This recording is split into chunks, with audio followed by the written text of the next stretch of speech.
Alrighty. Welcome back.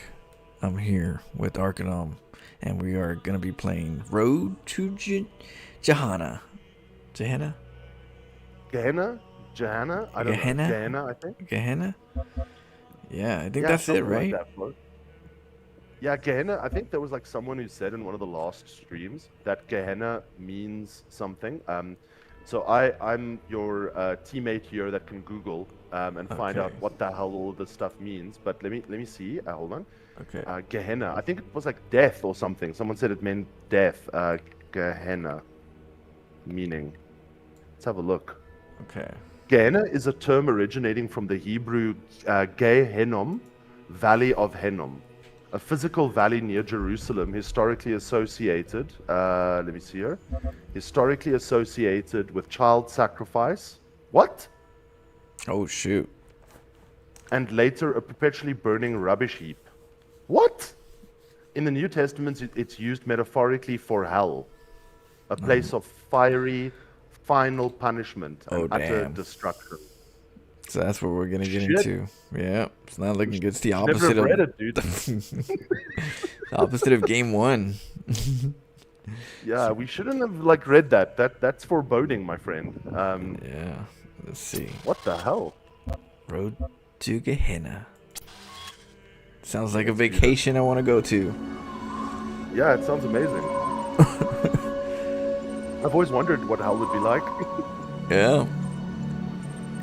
Hello firmware system check failed.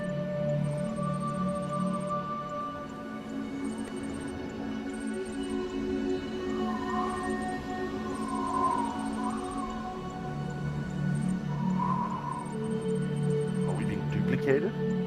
I don't know. Uriel says ready connecting to the holistic integration manager. Okay, here we go. Oh, we're waking up. Oh. This looks familiar. Oh, welcome, Flo, to lasers. Hear me, Uriel. Lasers. The end of the process is upon us. The process is complete. Okay, yeah, but we're gonna find ways The of getting world these will be lasers consumed, all over the and place. my dude. children will ascend. But let's first see what's happening here. Yeah, what's the difference, As it right? should be.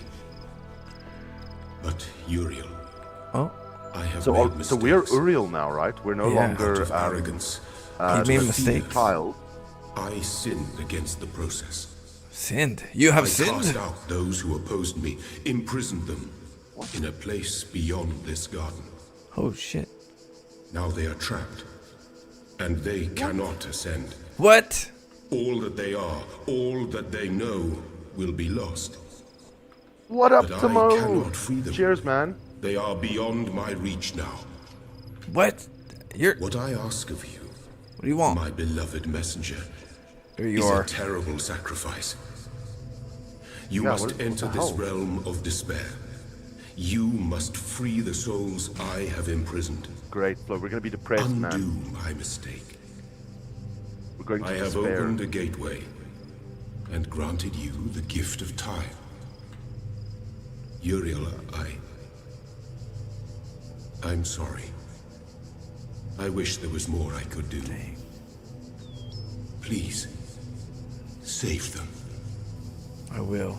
You see there's like a Nexus hat silhouette right there on the sun? I see it, Flo. Yeah. Oh, and there's almost like a face below it that you can't really see. That's dude. me. Yeah. In nomine Patris Spiritus Sancti. Dude, that's the ascended Flo up there, dude. Yep. Yep. Looking up after me. Oh yeah. Okay, let's have a look. Let's have a look. What the hell are we doing here? I know it's different I though. don't- That's it. Look, it started early, looking the same, but he said we're going where no man has gone before, other than the ones that got trapped in here. Yeah, what do you think of the purposes of that barrier that's up? Let's read. This is our end, but it's also our only hope. The shepherd. Hey, shepherd, our man, dude. Yeah, look at this barrier. What's up with the barrier? Right? Yeah, I don't get it. Maybe it's a broken part. It was once used, but now it's so corrupted or Old destroyed that yeah, you can't. Now it's like you can walk through it. there's no need to solve it. But there's no tools either. The tools are gone. You notice that? And Yeah. we're already glitching. From the start, we're glitching. Oh, I see that. Yeah, that's very weird. Hey, look, Flo. If you look towards your, just go back. Cheers. Yeah. What are those computer screens? Where? Sorry, just go back and then just look to the sides of, yeah, through the little gate, and then I just want to see, like, maybe I'm just tripping. Yeah, there. No, they're built. They're statues. Yeah, they look like They look like a printer. old I see, school okay. Greek style. Yeah, you can see why I thought it was monitors, right? Yeah. Like old computers. Yeah. They look weird. But like, I why thought, is was it? that tripping? I know. Why is it there though? Why are they kind of like scattered? Dude, all I know is whenever they put anything near a wall, that means you're probably gonna make it up there, dude.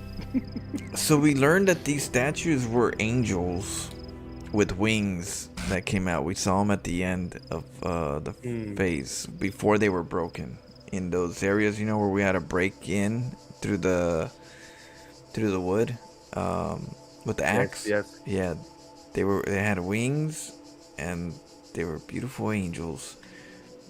Someone said, "No, I don't like that." And just straight broke the wings off. So I couldn't tell what it was. It looked like just like a regular, like a peasant, you know. The clothes it was hard to Yeah. say if it was like just. I looked like is his hand out or something, you know. I wasn't sure, but yeah. No, they're supposed to be angels. Yeah, there's a lot of symbolism there as well, you know, like the fallen angels. Like, we're also, like, Uriel is the name of an angel. So, you know, you're, like, these fallen angels, right, that are, like, walking around here. Remember, I think, was it the book of Enoch? Where was this? This was before the flood, right, when angels were, like, punished for doing stuff with women and, you know, and all that, right? So, Yeah, there's a fell long... down. I feel bad for the angels, dude. They got punished, man. You know, back in like ancient, you know, sort of biblical sort of times. Poor bastards. Sure, I feel bad if they met a Karen. Yeah, like I mean, Flo, if you really think about it, right? All demons, you know, all like Lucifer was a fallen angel, so like all the demons are fallen angels, right? They're all like beings that were originally like the same. It's and also like terrifying, dude. I mean, like if you think about like the angel of death that God sent to like wipe out all the firstborns in Egypt. Yeah. I mean, dude, that's some assassin freaking angel right there, dude. That guy was like called up. I need you. We need you. You have a set of skills we need. Yeah. Hey, Miss Aries, what's up? What's up? Getting ready for work. Hey, Miss Aries. Welcome. Some philosophy before work. Always good for the mind. I don't know if like Flo's puzzle solving is good for the mind because I have no idea what he's doing until it happens, dude. Oh, I know. Right now we just got into something. I don't know if this might be one where we do something maybe. Yeah. But I'm just looking around to see what. Yeah, and don't forget to look up as well. I see there's some obelisks. But we haven't got any tools or anything yet, Flo. This is no tools so yet. I guess we just walk, right? I don't know. Well, this could be just ruins. Yeah, that was definitely a pizza oven that we just passed, dude. This could be just ruins at the moment, you know? Just like it's probably trying to give us a story of a time where this actually worked. I don't know. Yeah. Let's see. Let's keep looking. So that's closed in. Right? So these are like just old puzzles that want.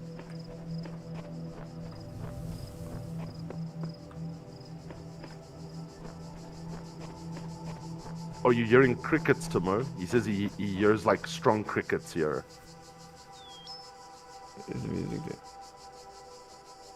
good? I do hear crickets, like right now. Like there's like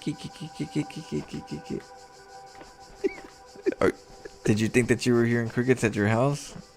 Like, what the hell? Yeah, I guess they. Yeah, like, dude, Oh, I had a it cricket disappeared. invade. Yeah, I Oh had a no, no! cricket Now they invade gave my. us another cricket. It's back, dude. That bastard. Yeah, I remember like a cricket invaded my house once, and I heard it, and it was, you know, like when they're so loud that you can barely hear anything else. And so I thought, okay, would this thing eventually stop? No, it didn't stop. So I had to go on like a hunt to find the bastard. Like, Take that. it took a while, dude. I eventually did find him, and I tried to like put him outside, and then I just heard him outside. So I was like, nah, I'm just gonna take one for the team. He's going down. Let's see. I could probably lower it a little bit. Sound options. Oh, you feed them to your gecko. Yeah, that's quite cool. Right? Yeah, yeah. No. Sound options. That would be the sound effects, right? Probably. Yeah. We hope. Yeah, a little bit. But There you you see, like, Timo screwed us now because the thing is, you and I were fine. We didn't really pay attention to the cricket. And then he comes in here and tells us about, now all we can hear is the freaking cricket. Oh, we Thanks, hear the Timo. cricket. Yeah, yeah. If one gets under your fridge, you're screwed. Yeah, that's so true, dude. Okay. No, but once Timo said it and we said it, now everybody hears cricket. So I wanted to make sure that it was mild. Now that we all are aware. I didn't You know realize. what's interesting? You know, you get this thing called tinnitus, which is where you hear ringing in your ears. And some people they get tinnitus like from a loud, like some people are born with it. There are some people that have like a genetic tinnitus, but there's also like events where if you were exposed to a really loud noise, you know, you can sometimes develop tinnitus. And one of the things they do to help treat people that have it is they take them through like it's more like therapy to teach them to put the tinnitus into the background, right? You no longer pay attention to it. So Timo's like comes up to two dudes who has tinnitus, and he's like, "Hey guys, remember that ringing?"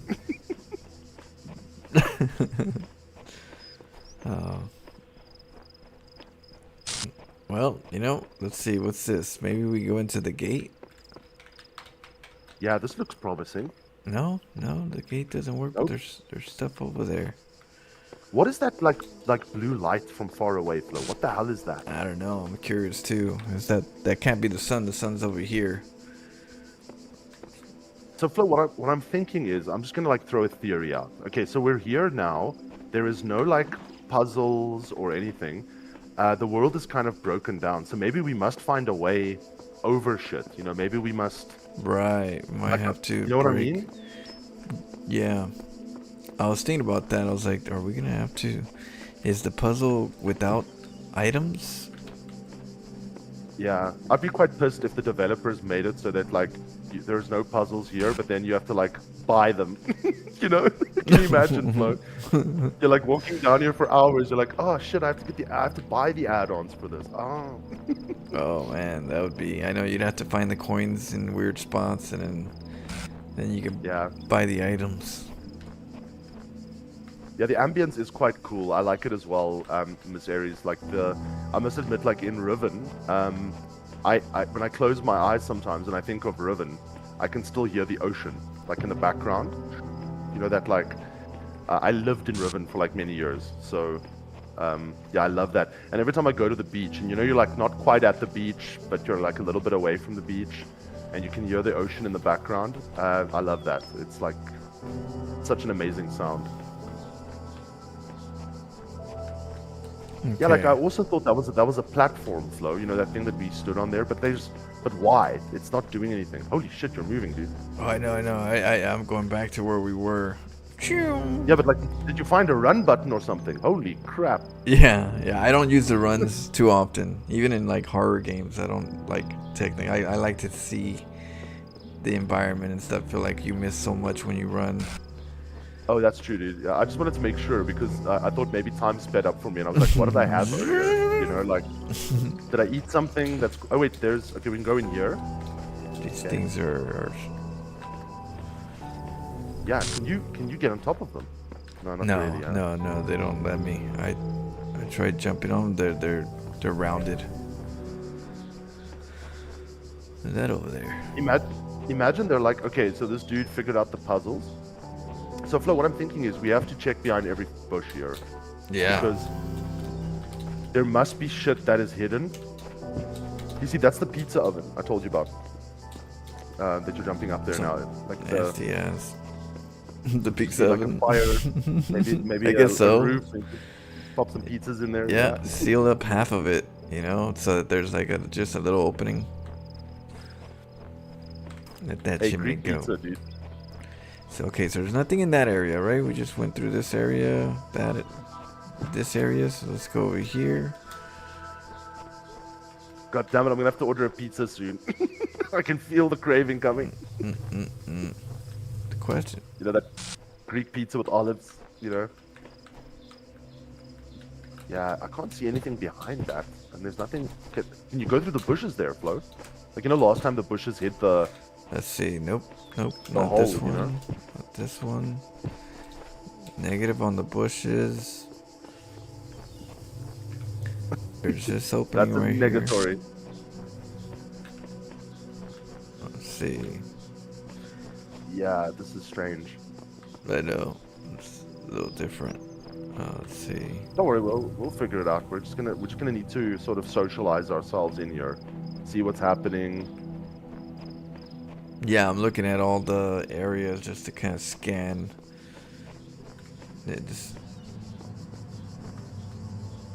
Yeah, because it's like we're in one of the puzzle mazes, but this one's like really falling apart, right? It looks really much more ancient than the others we've seen. Yeah, it looks like it used to be used once. It was like just like at one point this was a place where people we're on the other side of the fence. Oh, interesting. Oh, Okay. that's the light. Oh, okay. Yeah. What is that light though? That's the question. But let's first check out the other areas. Yeah. Just to see what's behind the fence. Okay, nothing. Just the area where someone would put the sigils and then open up.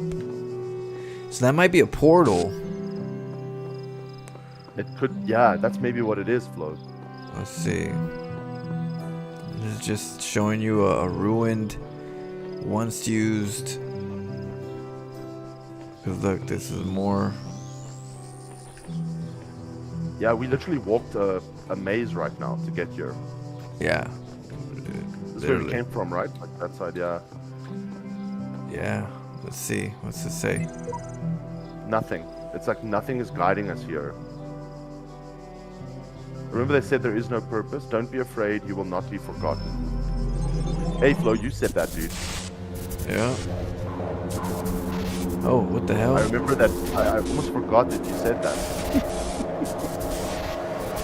Where are we at? What's in the name of This whatever? is within the corruption Don't of go the to the lights, transfer. bro. Yeah, don't go to the lights. Yeah, this is weird. I think probably you need to go to the blue light, right? Yeah.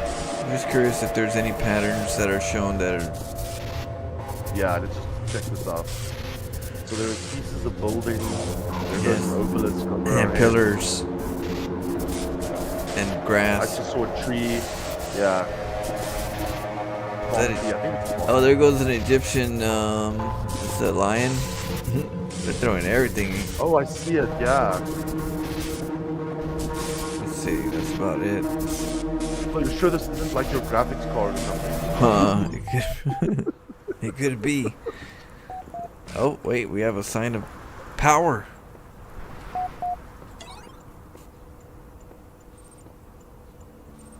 Yes, Flo. We finally found something. Okay, let's read. Loading Milton Library Assistant. Error. MLA unresponsive. Loading local library resources. Loading attachment. Okay. Close your eyes. Okay, Flo, close your eyes, dude. Alright. Before you stretches a plane dotted with tiny metallic figures. Behind you, a collection of people with overlapping origins looks on expectantly, framed by a collection of small huts. Your family is relying on you. Okay, hit enter, Flo, but don't look. Don't look. Oh, shit. It says Okay, I no, tend no, my just- sleep, you need to look. tend my sheep. Okay. I spend time with my family. Okay. What would you do, Flo? You can answer this one.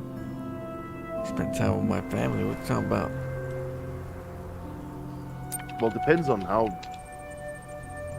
nice the sheep are, you know? Like, That's true. maybe, Could maybe be it's a some lot of good money. sheep. Warm.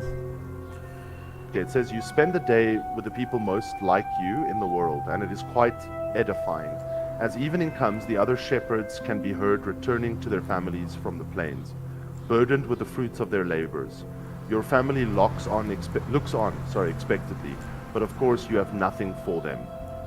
Oh, By the shoot. following morning, they are frozen in place, unresponsive. God damn it, they needed to eat some sheep, dude. You know, we had a good time. Needed some wool. We had a Yeah, good family time. We made the best of over our... now, dude. Dang, they Yeah, gotta no be more so Christmas presents cold. for the family. Gotta tend to sheep next time. You told me to close my eyes. I heard about a plane. I was like, okay. My bad, dude. My bad. Okay, let's. Okay, so what does it say? I tend my sheep. Shall we do that? Now it's probably gonna like give us why we should have spent time with the family, dude. I I don't know. know. Let's Right? see. Do we do the other one now? Yeah, like still spend time with your frozen family, dude. Yep, yep. They're gonna die anyways. Let's go. Everybody gonna be frozen like in the shitting. You leave your family and set off into the plains. The sun glares overhead. The air smells of heat and metal. As you approach them, the figures in the distance take the form of other people like you, tending flocks of biomechanical quadrupeds contained in dozens of fenced enclosures. What? So do you tend... Yeah, it's weird, dude. So quadrupeds are obviously like sheep, right? So four-legged animals. I tend the flock. I watch and learn first. I know what you would answer. What? You would go for I watch and learn first. All right. Yeah. We'll go for it. I'm just assuming your flow because I know your style. Let's go with it. What's up, Blue Flash? Hey, Luke Flash, what's happening, brother? Okay, I watch and learn first. Okay, the shepherd in the neighboring enclosure is repairing a section of fencing, weaving wires through piles of sandstone and brick. His animals flock around him, mechanical hooves impacting the hard ground, the air around their bodies thick and white with static electricity. Their eyes are blank. Dude, this sounds terrifying. Dude, this is... Yeah. Yeah, a little dark. They don't even give me another option. It's I tend to flock. Yeah, these sheep look like scary, dude. Yeah, let's do it. Let's see what it says. Can I tend the flock? It is a long day of manual labor, made easier by your foresight. You carry mounds of mineral-rich stone from the nearby hills for your sheep to graze on. Okay, these are not normal sheep, dude. You take a screwdriver and welding torch to a number of animals damaged in a recent electrical storm. You argue with your neighbor about their encroaching borders. Finally, it is time to harvest what you need for your family. Shearing an electric sheep is hazardous work, particularly if you forget to ground yourself first. Nonetheless, you return home with all the electrical power you need, and your family sleeps well tonight. What? Dude, is this not like, I'm thinking, what? There's a book. Hold on. I have to remember. It's the book that that Blade Runner is based on, and I think it was written by Philip K. Dick. Do Androids Dream of Electric Sheep is the book's name, and Blade Runner is based on the book. Now, Flo, I've never read the book. I think, you know, we also don't want to spoil the book, but like, I think I'm just Googling like what it's like the broad strokes. They say here, Do Androids Dream of Electric Sheep? Retrospectively titled Blade Runner. Do Androids Dream of Electric Sheep? Is a 1968 dystopian science fiction novel by American writer Philip K. Dick. It is set in post-apocalyptic San Francisco, where Earth's life has been greatly damaged by a nuclear global war. The main plot follows Rick Deckard, a bounty hunter, who has to retire, a euphemism for kill, 6 escaped Nexus 6 model androids, while a secondary plot follows John Isidore, a man of low IQ who aids the fugitive androids. The book served as the basis for the 1982 film Blade Runner. Okay, so I mean, Flo, it's a bit weird that they would like talk about electric sheep, right? Yeah, And you're there's right. a book based on it, right? Yeah. So, Coincidence? yeah, I I wonder think what not. is there a meaning behind it, like a deeper meaning behind electric sheep? I Maybe don't I can know. just I Google mean, it. every outside of that, how are sheeps electric, and how are they edible, and Yeah, why would you need to ground yourself to eat the sheep? Wouldn't you want it to be like depowered? yeah. So the messaging, Flo, they say here the deeper meaning behind Philip K. Dick's "Do Androids Dream of Electric Sheep" lies in its exploration of what it truly means to be human in a world where technology and artificial simulations have blurred the lines between the natural and the manufactured. The novel uses the central premise of a fake electric sheep to challenge the worth placed on authenticity, status, and empathy, arguing that artificial life can hold its own value. So that's probably what the meaning is, right? Could I mean, be. it's very close to what is happening. I don't know why they gotta eat it. Yeah, dude, like, I mean, how does an electric sheep make? I mean, look, I can understand in like the Matrix, right? I mean, we were electric sheep in the Matrix, if you actually think about it. Yeah, but do we really need electricity within the grid if we're in there? Or are we talking Yeah, but you about real notice, life electric sheep? Because they didn't talk about no electric feeding in the first part. yeah, I'm thinking, you know, Flo, what's interesting about like the story they've told us? You remember they said that our family is also made of metal. So this looks like an entire group of people that are living like they would be living in Greek times, but like robots, right? So everything's fake in this world, but to them it's not fake, right? Right, So, right. To them, it's okay, I yeah. rest my head.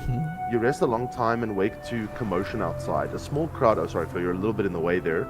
A Oh, small yeah. crowd is gathered around one of the shepherds who is demonstrating, is it some arcane device they claim can generate the same electricity as hundreds of clocks put together. People are celebrating.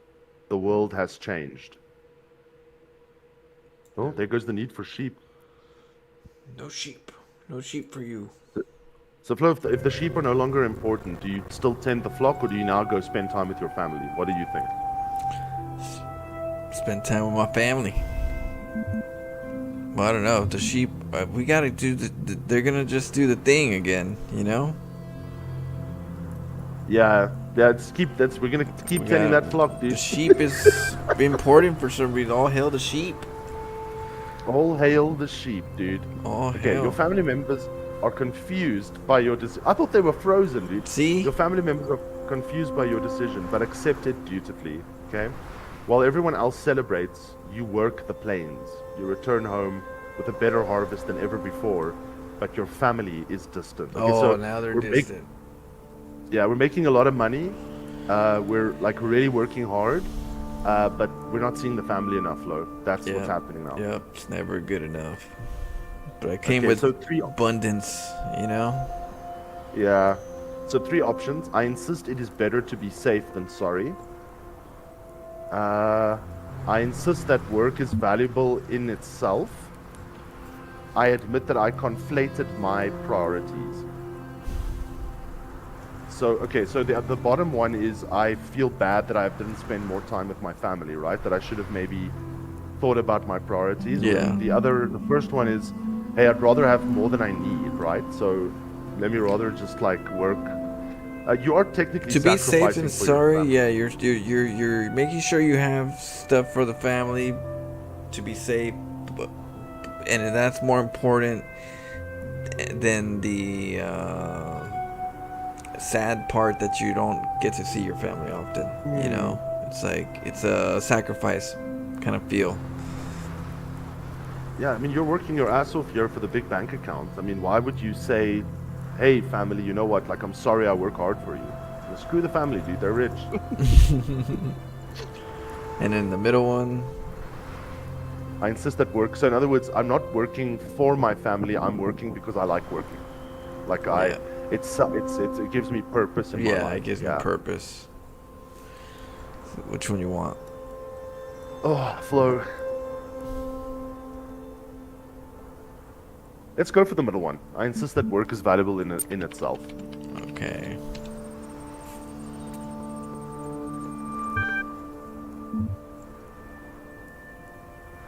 You have gone the hard route. They are unimpressed by your explanation. You have reached an impasse. The following day they depart for good. Oh my god, whole family left. Yep, yep. As days turn into weeks, you continue to tend your flock, scornful or willingly ignorant of the easy pleasures enjoyed by your once peers. Your unnecessary work becomes an obsession, and it is no longer important what the original reason for it ever was. This is one way to live, but in time a messenger arrives offering you another. He asks if you would go back on the decision that threw you into this branch of the future. He asks if you will come with him to a new world where you will never need work again. Dude, I can tell you, personally, give me that non-work world, dude. But like, you know, like I'm thinking now in terms of how we've answered as well. So like, if you say yes, then you will go with him, right? I admit uncertainty. I refuse. Okay, so Flo, your turn, dude. You need to make. I think I've got a feeling which one you're gonna go for though. Well, so it says if you would go back to the decisions that threw you into this branch, the Yeah, like time future. travel. He asked if you would come with him to the new world where you will never need to work again. I mean, he ain't telling me very much. That sounds like a politician right there. You never need to work again, but what am I gonna be doing there? Yeah. You know? Yeah, you tell me something that I might like a soundbite, but like you ain't telling me what's in that world. I don't know anything other than that. Yeah, it sounds cool to not work, but you know, what is the reality? You know? Yeah, where are we living? Where are we How living? much pizza am I getting? I need to know. Yeah. I need to know this. So I can't answer that properly without that information. I can get deceived with the words. You know? Yeah, and politicians, dude, they love. That's they what love they. to, What like, is it? New York. What is it? The mayor of New York. We're gonna have buses for free transportation. Next thing you know, he got into power. Nothing. Is You free. crazy? We don't got the money. Yeah, nothing is free. You know, like I don't know if you've ever watched those like Congress, where they like question someone, right? Like let's say some like that Pam Bondi you like messed up, and then they go to Congress, and then like what every Congress person does is they say, oh, please answer the question yes or no. No, I don't want the explanation. Answer it yes or no. That's sad. And the reason they do that is because they want to make a point using that person's words. Right. So they know to some extent how the person should be answering, and they want to entrap them. So, if you just answer yes or no, they can take you wherever they want to take you. Mm-hmm. They can bend the truth that way. Yeah, it's so obvious what they're doing, right? Yeah. Okay, so I'll go. I admit uncertainty. Okay. There's chaos in the world, Flo. Yeah. So you're kind of like in the middle on it. That's right. He warns you that if you stay here, nothing in the world will change, and you will be truly alone. Further, you have only so long to consider his offer. Oh, that's so a politician. Right. Instant. You need to show. Yeah. You find what is it? Sense of urgency is the key. You create sense of urgency. If you want somebody to do something, you find a way to make it, urgent to do it. So he's creating a sense of urgency right here by making me feel like it's scarce. You get it all the time. We're limited time right now. They're flying off the shelf. Or even put a timer down, right? This one ends soon, and they have like a clock, and you see it, and you're like, oh my god. Sense of urgency. It's everywhere. It seems I have no choice but to accept. I will consider it further. I'll consider it further, damn it. What are you talking about? Accept. Yeah, I almost fell for that accept, dude. I was close. No, okay, so don't fall for that. Did it answer, or are we done? Was that it? I think we're done. It kicked me out. Yeah, it kicked me What out. the Alright, let's try this. hell I are know. those things, Flo? I don't know. 2 stars, 2 stars, a fan. Call it Yeah, it emotional is blackmail. emotional. Yeah, it is, dude. Yeah. Yeah, like you're like if you know if you're gonna piss off your girlfriend or wife, dude, you're not gonna get lucky. You know that ultimatum is there always. Okay, let's have a look. So we're here. It's just like it's probably its own ecosystem. What's this? It's a biome. There's like a yellow, yeah, it's like a yellow brick road, like a yellow line at the top there.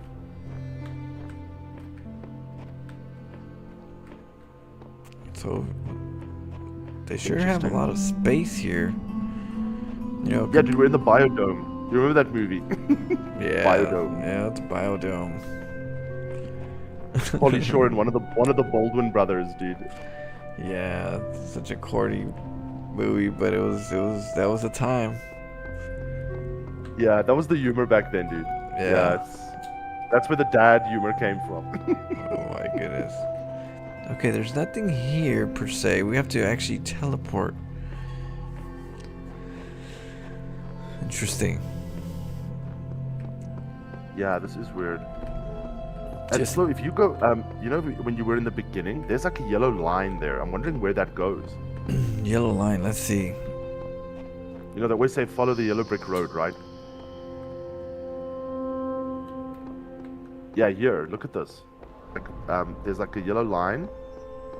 Look, it goes out. It goes around the pillar. Oh, it just goes around pillars. Which is weird, huh? It's a weird kind of yellow line. What kind of yellow line is this? Yeah. Yeah. Yeah. Why put it there? That's... Aesthetically, it don't make no sense. Nope. Yeah, I don't know. Yeah, that's very strange. That is Sorry, weird. I just thought it was something. They could have been. It just make no sense that it's there in the first. Now that you put it there, it's like the crickets. Now playing. Oh shit! Are we up in the sky right now? With a vengeance. Where are we? Yeah. What the hell? It's quite pretty here. Dude. Oh, that's an aqueduct. Oh shit! Oh shit! Damn. Oh man! Don't fall, dude. Shit! I thought they got me.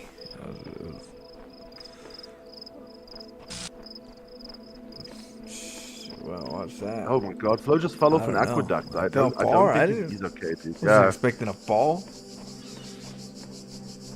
Yeah, you took me with him, dude. That's, Like I came with him I think on I that took fall. everybody with me. Like I'm in Flo's backpack, dude. I also fell down there. All our dignity consists then in thought. By it we must elevate ourselves, and not by space and time, which we cannot fill. Let us endeavor to think well. This is the principle of morality. Pascal Alzev. That's interesting. You know, morality, I don't know if it's really the principle of morality. You know, morality is, some people confuse morality with living the good life, right? They say, okay, you know, like it's very Aristotle in nature. Aristotle is kind of like, yeah, you have to be a good person to live a good life. It's kind of like all of us think that way. We tend to have that, but you know, not always. Yeah.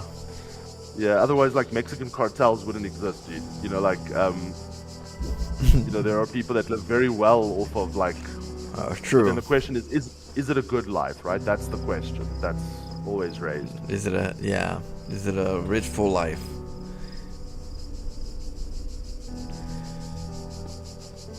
Oh shit, Flo, there's our cube, dude. We found the cube. We got something. Okay, let's have a look around. There's lasers. Lasers.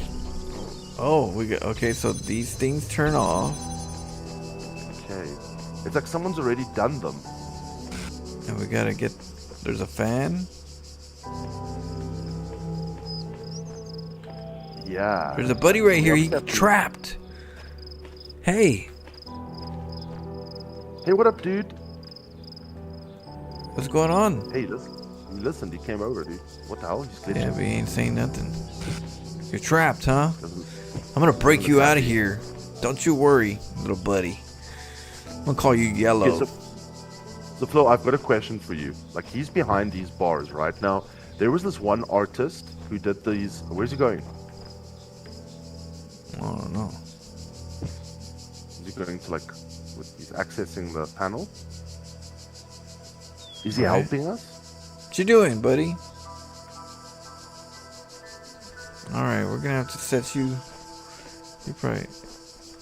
He's probably in a loop of checking the computer. Yeah. And going back down.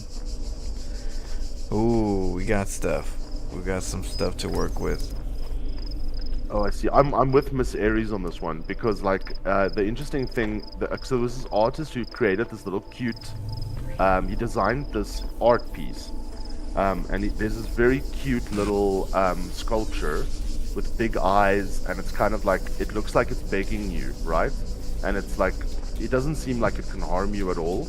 And then, but this is the thing: that little sculpture is put onto a little cushion, and it's in a prison. It's in a cage. Okay. Now the question is, what makes that sculpture interesting is would you let, and he calls the little creature Mip. Okay. Would you let Mip out? So Mip? there's a lot of questions. Okay. Yeah. Why is Mip this cute little guy behind the bars? Why is he locked away? Is he wrong, or is he dangerous? I think we have to do this. I don't know. Let's see. We gotta. We have Yeah, a red. What do we do with it? Oh, there goes one right there. So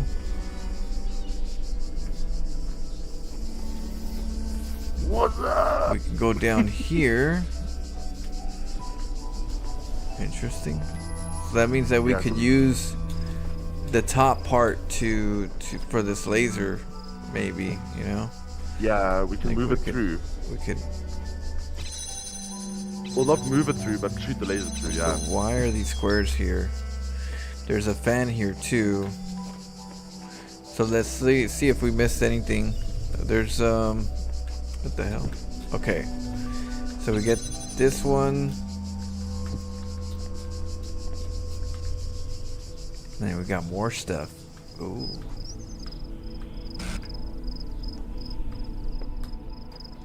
Okay. So we need both squares. Interesting. Let's see here. We go up here.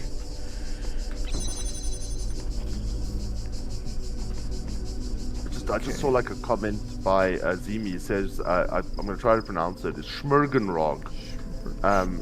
Is that not like in Dungeons and Dragons or something?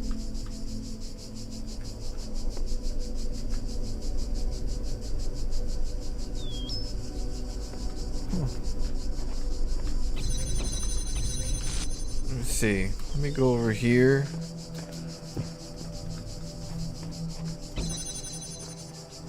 Oh yeah, so you can jump over. That's nice. Oh, there's a disruptor, Flo. Yeah. Right. Okay. Oh, you can actually like just take that one. Yeah, probably. Oh no, you can't. Shit.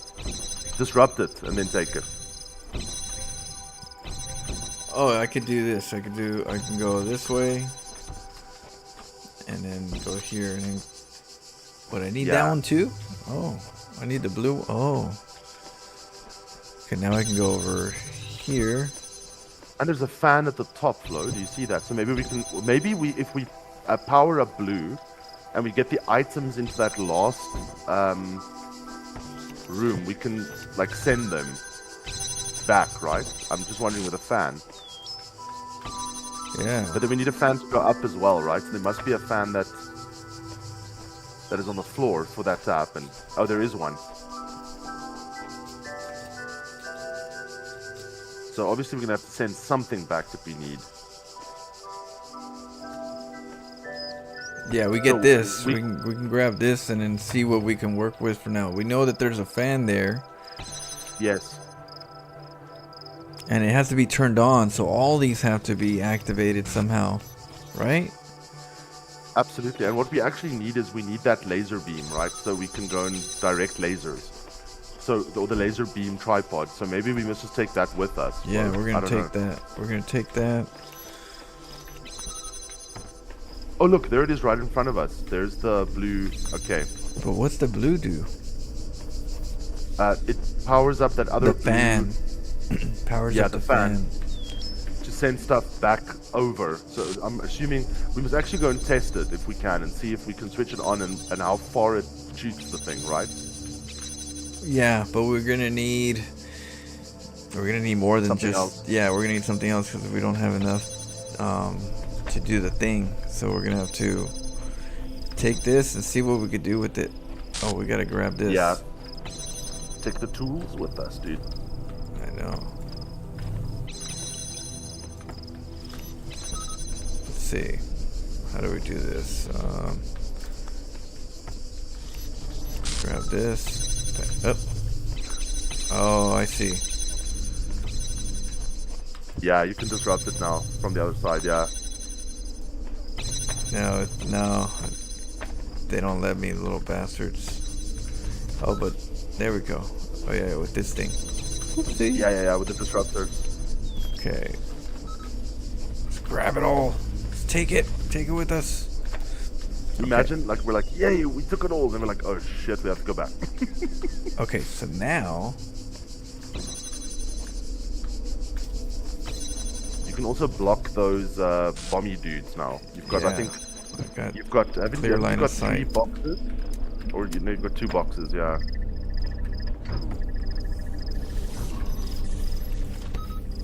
Okay, what does that red? Oh yeah, we have to stop those bastards.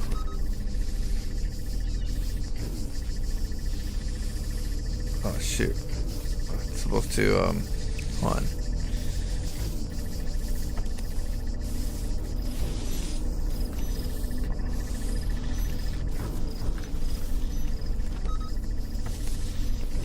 Little bastards. Yeah, I know. We've got Okay. nicely synced, dude. Yeah, I'm trying to get them really synced up. Let's see how long that thing takes. Because remember, most of these things are on like a timer, right? So maybe it gets us through. If not, then we need to find another way. Yeah, cause look, it's not even close. So let's We see what else we disrupt could it. do. Yeah, let's see. Also, Flo, we're gonna need a fan, right? Because it appears. What's over there? Hey. Yeah. Disrupt that shit so we can see what it does, dude. Okay, it powers this laser. Okay.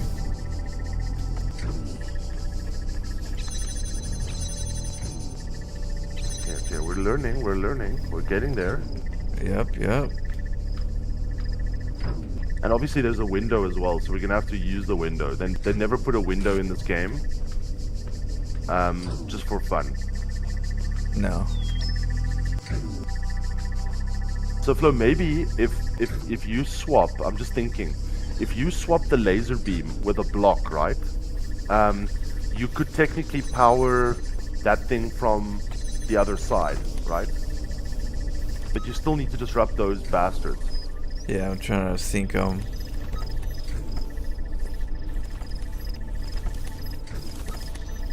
There you go. So now, and then this goes like this, and then the red. Then we can jump. Yeah, then we need to get. Oh, we need to you know swap what? that from one of the We boxes. could use yeah, one of the squares. Yeah. Right? Maybe. That's it. Need it a little bit bigger. Let's see. I don't know if we'll have enough. Look, is there a laser on the other side of the blue wall? So I'm pretty sure there's another laser that you can redirect on the other side of not the blue wall, the purple wall. Sorry, the purple thing. A laser tripod. I'm just thinking, if I remember correctly. Trying to see if I could fit it up there. That what we were saying? Let me try yours. Yeah. So so that laser that you've got there with you, right? Take that laser and move it to where the window is down the long hallway. Way down there. Okay. Yeah. Yeah, so in other words, use the box to open up one. I'm just thinking. And get then in there. take the laser. Instead of the second box, replace the second box with a laser. Oh. Okay? Yeah, just put it on that box. Where the box is, yeah. Okay. Then take the box back with you. Take the box Yeah, you see back there's with something me? up there. Yeah, take the box back with you. You can just put it down wherever you want. Now go through the purple barrier. The purple barrier. Yeah. Oh, all I the way see. back. Yeah. So just leave everything as it is. I think that laser is gonna be that box is gonna be in the way. Yeah, jump through the barrier. Okay. There should be a laser down here, right? Oh shit.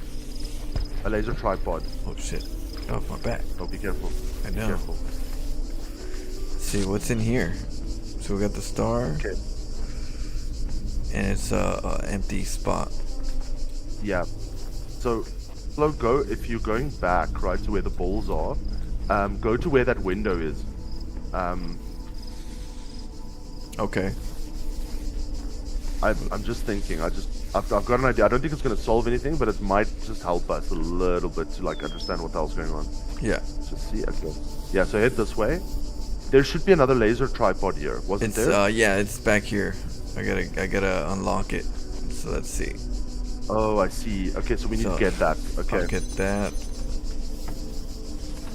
Boom, boom, boom. And I'm loving it. then we're gonna. Okay, yeah, grab that bastard. Take it Okay. with you. Okay, so now redirect the red laser, if you can, through the window into the other tripod. Okay, I see. And then we gotta, let's see, go back over here and then scan this, Yeah. and hopefully it's Okay, enough time. Oh, and then Yeah, just connect it up. See that? Yeah. yeah, Is Okay. it enough time? not yet, but let's see. And what if you connect both lasers at the same time to the other one? Does that give us enough time? You know what I'm saying? So you've got the other laser on the other side that you can with the other two balls, right? So maybe if you No, connect that laser, this one right here you can't move. This is a Okay, stationary. So Flo, go to the other side of the purple wall quickly. I'll Okay. show you where I'm talking about. Like, we can try it. If it doesn't work, then Yeah. so be it. But like, okay. So in other words, you've got that one connected. So now, oh, I see. The block is in the way. What if you put the laser on top of the extra block? So we've got the extra block. Put the laser on top of that block, and then connect that laser to the other red receptacle as well. Maybe both connected at the same time will give us enough time to power that.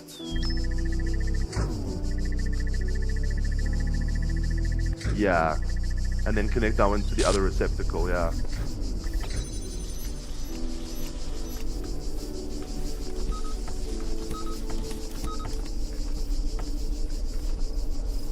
Okay, let's see.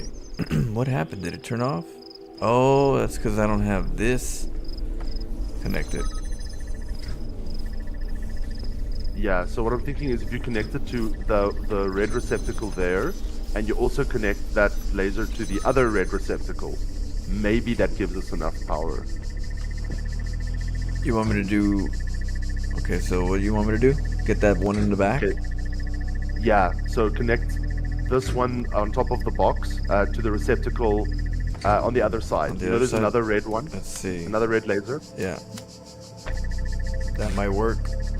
Because it might... Yep. But we need a fan now. So we gotta go get the Yeah. fan. And why do we need the fan? Okay, probably because it'll blow us up to the top there to switch something on or off, right? It'll probably release our friend. Our little buddy over here. Yeah, that's probably what it is. Okay, so And now... then we can use our buddy to help us if he's friendly. I don't know if he's friendly, Flo. He doesn't look friendly. He's very shy. You know, he don't talk very much. Okay, so Cheers, Miss Aries. cheers, Miss Aries. All right, Good let's luck do with this. work. We gotta.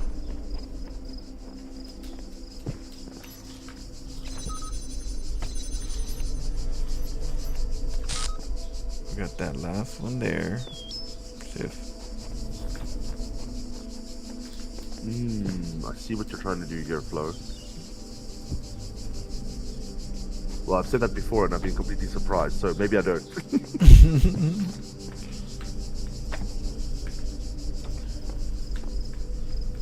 Flo's bringing the heavy hitting equipment in here, dude. No. We're bringing the good stuff. Now my question is maybe.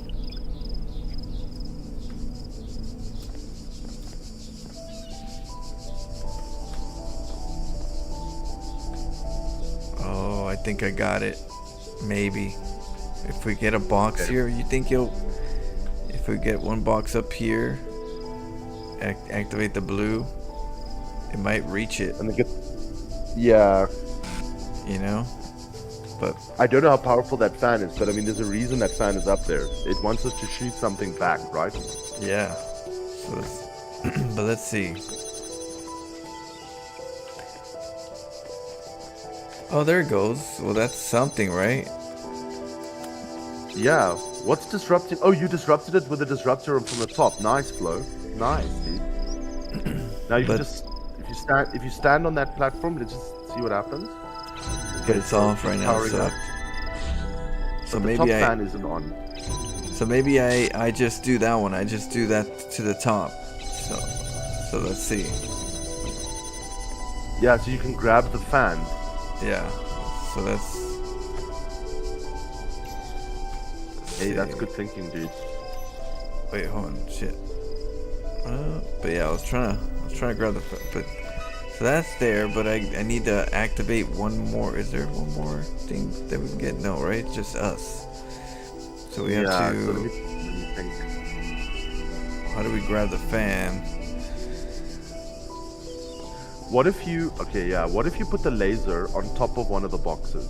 Oh, I know what. I know. I have to do. I'm gonna. Well, let me see. Maybe I have to be the last one there. Oh, but. Okay, so if that needs to be on, that needs to be there. So then that square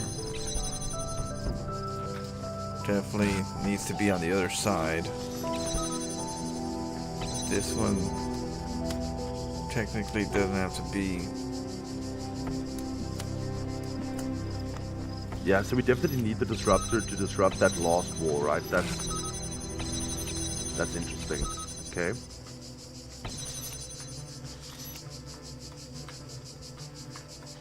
Yeah, that would have been so good if you could put it like Yeah, double. yeah, But double. then, let's see. You little son of a. Hey, oh shit. Okay, but oh crap. Let me just think quickly. Like maybe Like right on there. Let's see. yeah, if you had it on a box, that would have worked. Yeah. Yeah. Yeah, because I can't.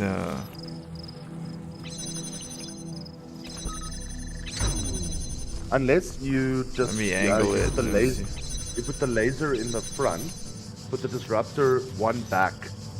You know what I'm saying? And then disrupt the last one. With the disruptor, no, but it's still gonna blast into the freaking.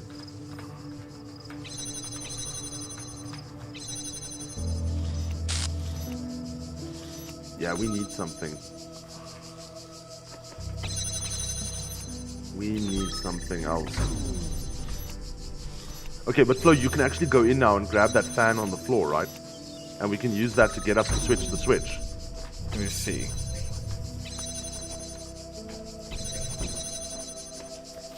Let me see. Let me try something. See if.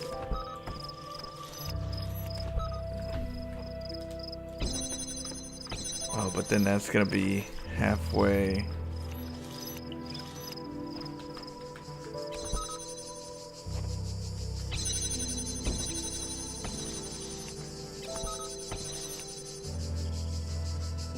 trying to see if it can like open at the same time. But no, it's not. Allowing you to. But Flo, why not grab? I think let's grab that fan and then let's go Oh, I up to did the it. red one. I did it. I Oh, you cheat. did? Oh, but wait. But the laser still is the problem. Well, let me see. Yeah, but you can fetch But the if fan, I right? no, but now I could do the thing.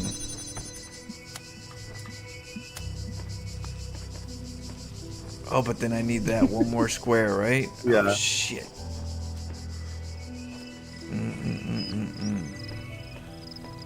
So I'm thinking, yeah, grab. Can you dislodge the fan at the bottom, or is the fan at the bottom locked?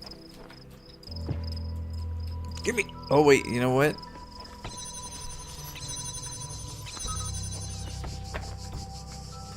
Let me see. Oh shoot. How did I? Let's see. Wait. Get this. Put that there. Grab this one. Can I grab it? You bastard.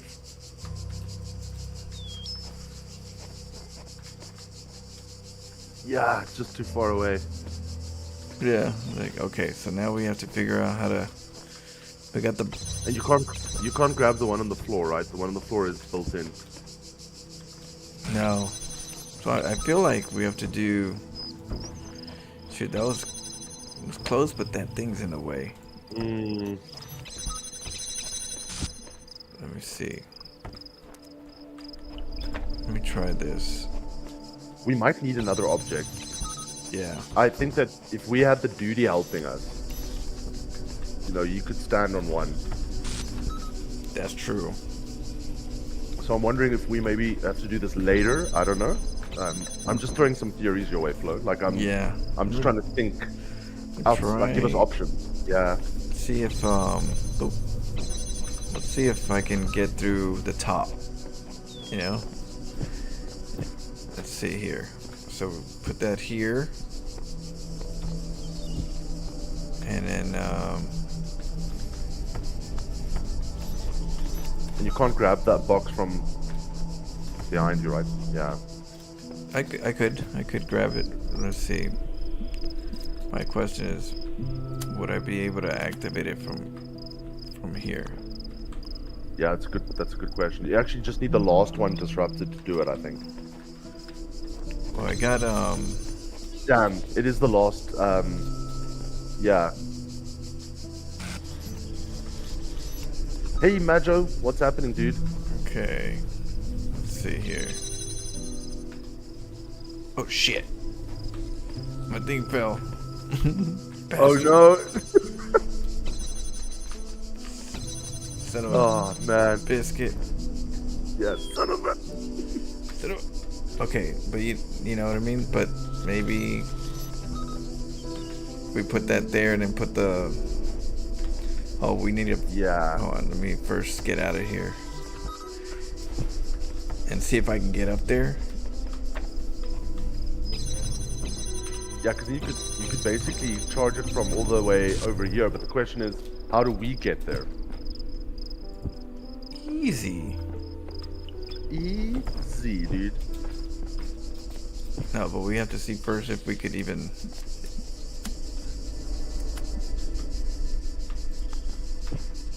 If that would reach.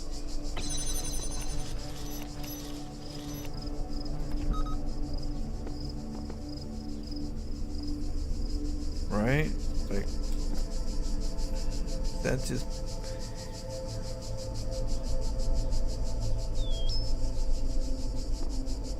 But it turned out.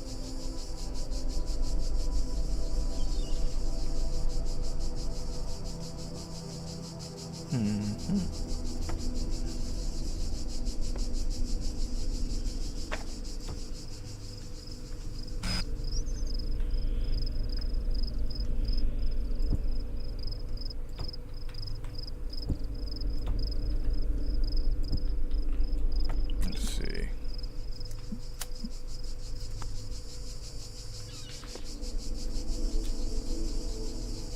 It's that second to the last one, huh? So let's see.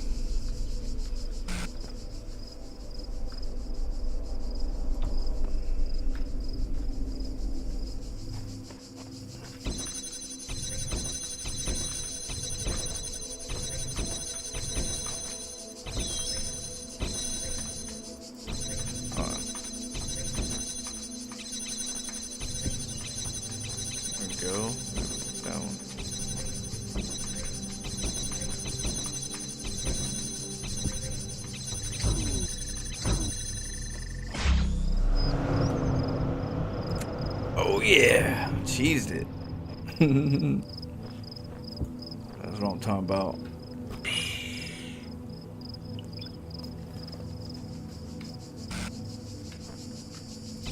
Okay.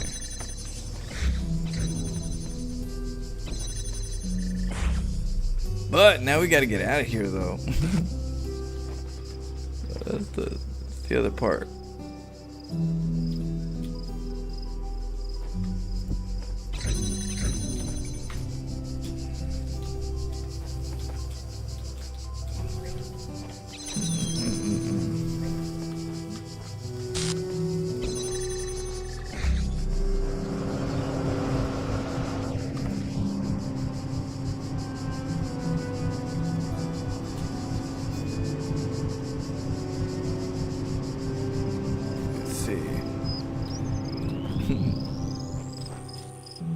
Can we go through here? Those bastards.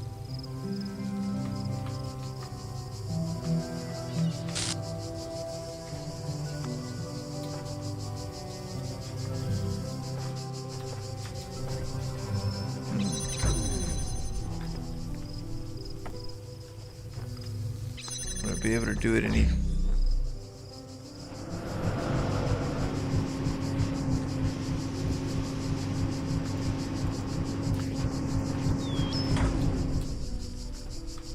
Oh shoot, turns it off.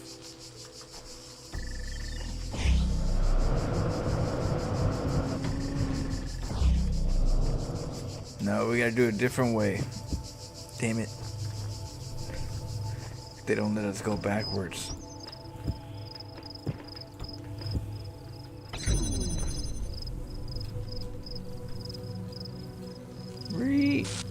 Okay.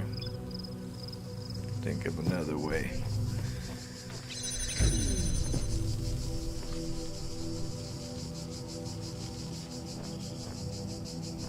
Son of a biscuit. Alright, answer the what philosophical question I asked you yesterday. What up, Majo? Oh, I think he's muted or AFK. Oh, I'm muted, dude. Sorry, Oh, my bad. Yeah, I was actually saying, Majo, just repeat the question, dude, if you don't mind. Because I forgot the question, dude. Yeah, just like I got the gist of it, but I'm gonna butcher it. Just like repeat it to Flo. Flo, sorry, man. I was like encouraging you to like Almost. deaf ears. I almost had it. Oh, yeah, dude, that was so damn close, dude. It is so tight. The thing is, it's like having We couldn't like, get out. You know, you look. Yeah, but I think now that we know how to, like, there's a ladder, right? The ladder, I'm wondering. Let's get all our tools again, Flo. We're gonna have to do this again. Yep. Come on, there must be a way. There Always- must be a way here. Always a way. Dude, imagine you're hungry. You've just fought off like all the bad guys. You know, you've walked, 40 miles. And you finally reached the food cupboard, but it's locked. I know. And you're like, shit. It's like, damn it. I was close. That was very close. That's so close. It's I mean, I got the golf fam. close. Those little bastards.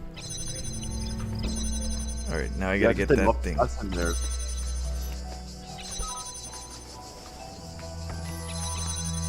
Okay, so Oh, we've you got know what? I the need the ladder. block. Wait. Need to Yeah. do that. Put that there. Keep switching it, and bam. Okay, so now Yeah, crab walker, dude. this last one has to be by this one right here. It has to, because there's no other. That's the last Yeah. thing. So, I mean, the disruptor, we need to use the disruptor for that last one. Yeah, we have to. It's like we have no choice that's for there. sure.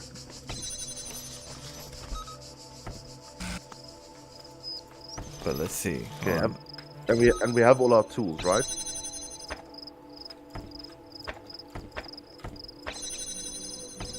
Yeah.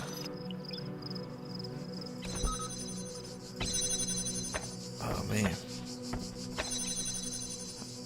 Oh, oh yeah. Okay. I was trying to see how it could, you know, if both of them could be at the right spot where Yeah. it's right there and That's so close. I know it doesn't want to. Yeah, sorry, Majo and guys. I mean, I've got this little mute button on my headset, and I've been starting to use it, but it doesn't really tell me when it's on or off. You know what I'm saying? So, like, if I hit it and I forget to hit it again, I'm gonna talk to myself, and I think everyone's rude because I'm talking, but everyone's like ignoring what I'm saying, dude.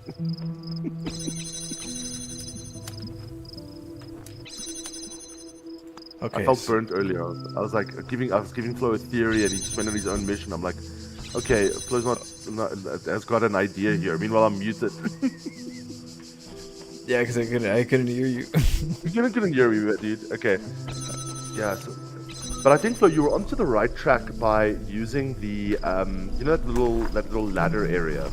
Yeah. We definitely have to use the ladder area to do shit. Let me just think now. We have everything we can find, right? There's one more everything's box. right here. Yeah. So now we have. See, I can't take out the fan without being there, right? So I have to be there. Yeah, but remember, you don't have to go all the way back. You can climb up the technically you can climb up the ladder if you've got a box, right? That you can. I don't. Yeah, that's a This question. has to Can't be take items there. with you. So, and then this. It's gotta be another item. Maybe I have to get another item somehow. Oh, but it's this the guy. But then the guy needs a fan too. Let's see. How about? Shoot, I can't go behind it, right? Yeah. And then this needs to be activated. But then we need one more.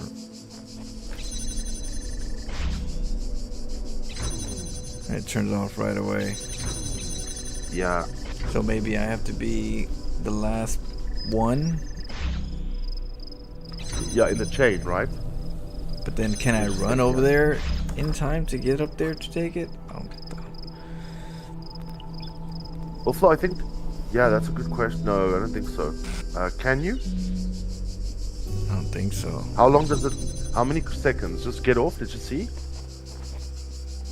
It was like pretty instant. So I would have to be here and then run over there. I don't know if I'll have time.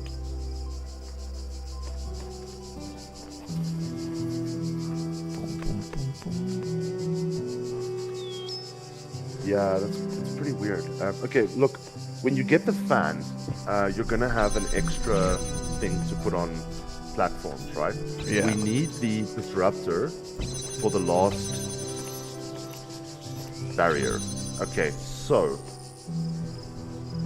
Yeah, for the last barrier. yeah, so the other stuff we need to juggle somehow.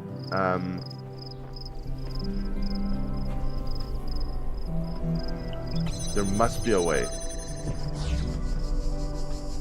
Oh, it did, what the hell? What did I do?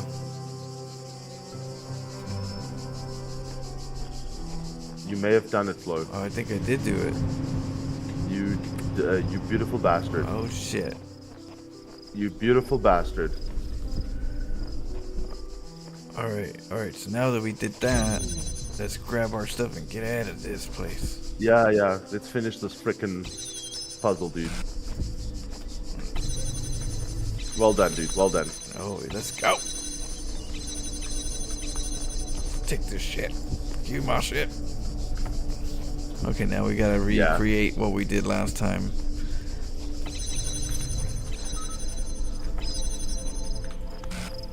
Okay, so I'm wondering, the disruptor, okay, it does that. Can you, yeah, get everything, Flo.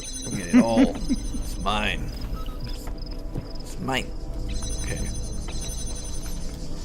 Yep, we don't need any of that over here. Just take all my my hoarding items. Oh yeah. Okay, now, what do we do here? We need This to. one you okay, said. need This to- one has to be red. That's that, it. and then And pop the red laser on top of the box, I guess. right, and then this one has to activate. First, I have charge to both. sync these. Yeah. And remember, you need to always remember the fan, right? You need to take the fan with you. Yeah, I have to put the fan here, and then Man, I've got this allergic reaction in one of my eyes. I'm freaking rubbing the crap out of it. Oh shoot! I hate when that I happens. don't know what I touched. Yeah. I hate when that happens to me too, and sometimes I'm like, it's just annoying. Get water or something, like some water. Yeah, I've got some what do you call it? Some eye drops downstairs. Kind Just, of, like, yeah. So the wash my burns, hands, wash my face. Yeah, I don't know what the hell it is. I think, like earlier I was busy with the dogs and stuff, but I'm not allergic to like dog hair or whatever, so I don't get. Oh, you're standing in the way now. Oh, that's interesting. Yeah. Yeah, you have to go fast, dude. The train dilemma. There are 10 people on one side of the train track and 0 on the other side, but you need to choose.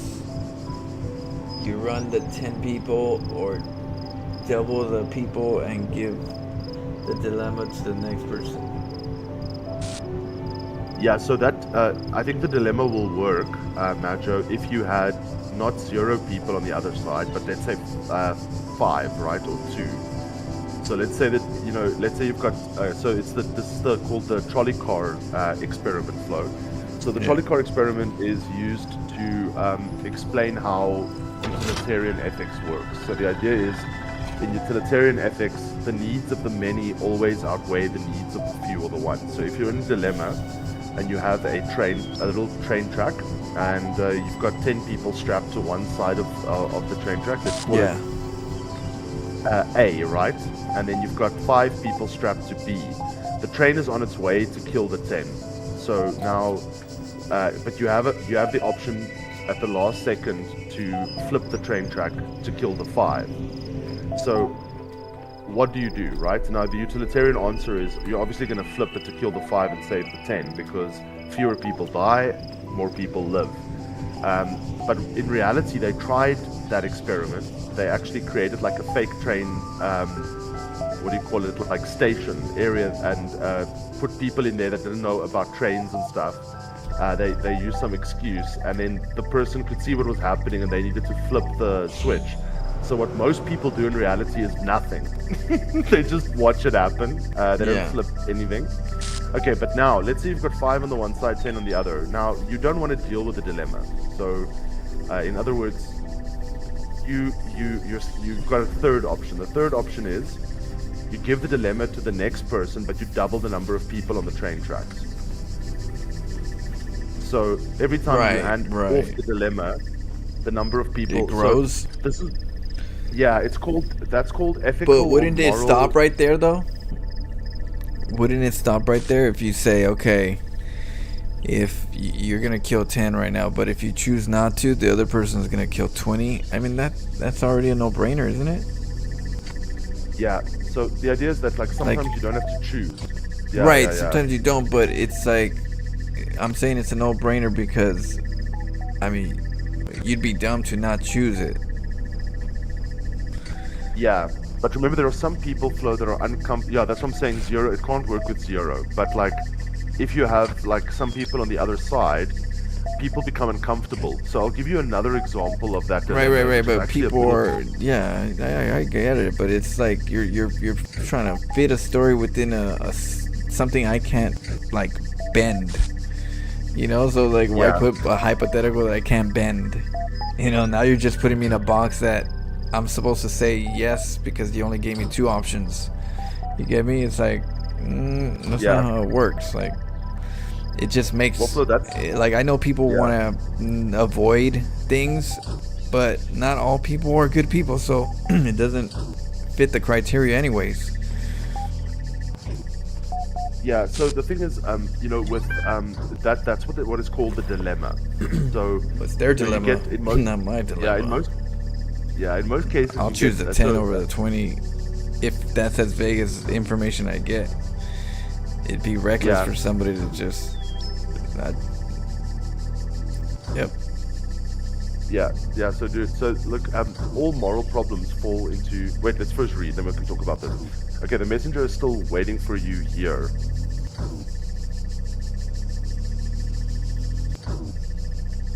Well, dude, I don't want to exit. Let's go reluctantly accept the offer. I don't know. What do you think, Flo? It sounds a bit like It's still it's gonna be a waiting for cost you. here, dude. Okay. You want to accept it? Let's go. What does he Yeah, gotta let's do say? it. I feel like we're betraying ourselves, but let's do it. You set off on a long journey, and you feel you may already be a new person by the time the city is in view. You ask the messenger the name of this place, but he is gone forever.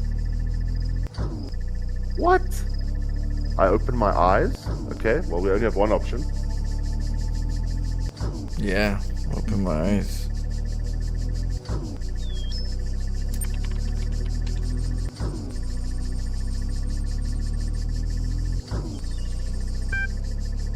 Welcome How is he to gone forever though? Gehenna. Hey, buddy, Generating where'd new he- profile. Where'd he go?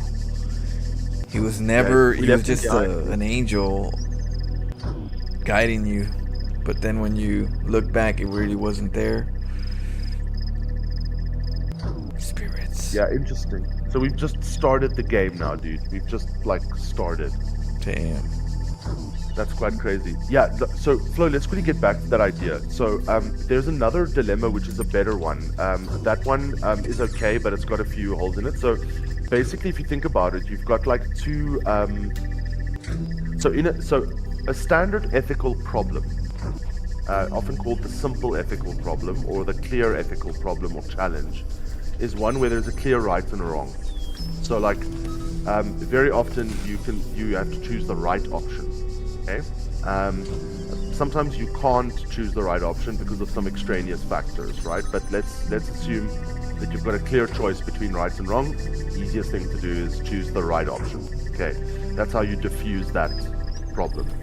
Now, the second order of problems are called dilemmas. Now, David Stewart, not John Stewart, David Stewart, he's a philosopher. He said the definition of a dilemma is when you're faced with two or more options, all of which lead to less than desirable consequences.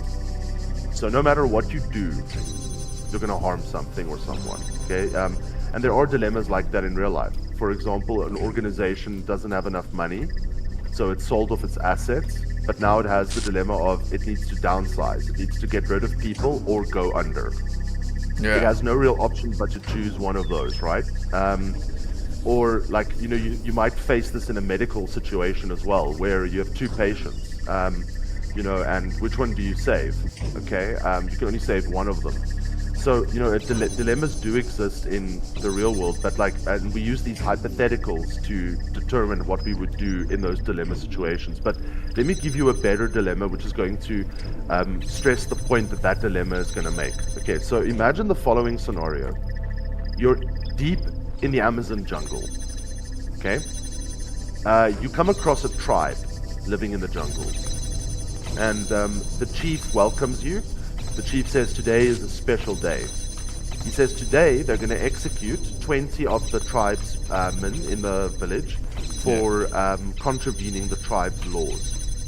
Okay, but he says because you arrived, because you are here and you are a guest, they have a tradition. And the tradition is that if you select, 5 of those 20 to be executed, they'll let the other 15 go. We got it. We cheesed it. Oh man, well done. Oh, Flo, excellent. Okay, so if you select 5, they'll let the other 15 go. If you select no one, the 20 will die. Right? Right. I understand. It's just one of those things where I understand that it just there's good people and there's bad people. That's as easy as it goes. I consider people that don't do something when it's just right there, black and white. they're just bad people, and I keep it simple like that. I don't make it seem like, oh, but some people are just very shy and some people are, yeah, let's just draw it to either this person has good morals or bad morals, whether they're shy or not. There's times where action is needed and the body has that ability. So So if you imagine that situation, if I give you another option, right? I say to you, you can leave, right? So if you leave, all 20 will die. You know how many people choose leaving? You know how many people are bad? A lot. Yeah. A lot of people choose leaving. It wakes you up. But it's not necessarily because they're bad. They just don't want to deal with selecting the 5. They're bad. You could put it any other way. You could dress it up as innocent and this and that, but when the person has a brain, right? And they could logically make a decision. If they choose to do nothing, that's just as good as, letting somebody get killed and not do anything. It is what it is. You can dress it up however innocent you want, but it is what it is. You let somebody. But you know what's? You didn't help. Yeah.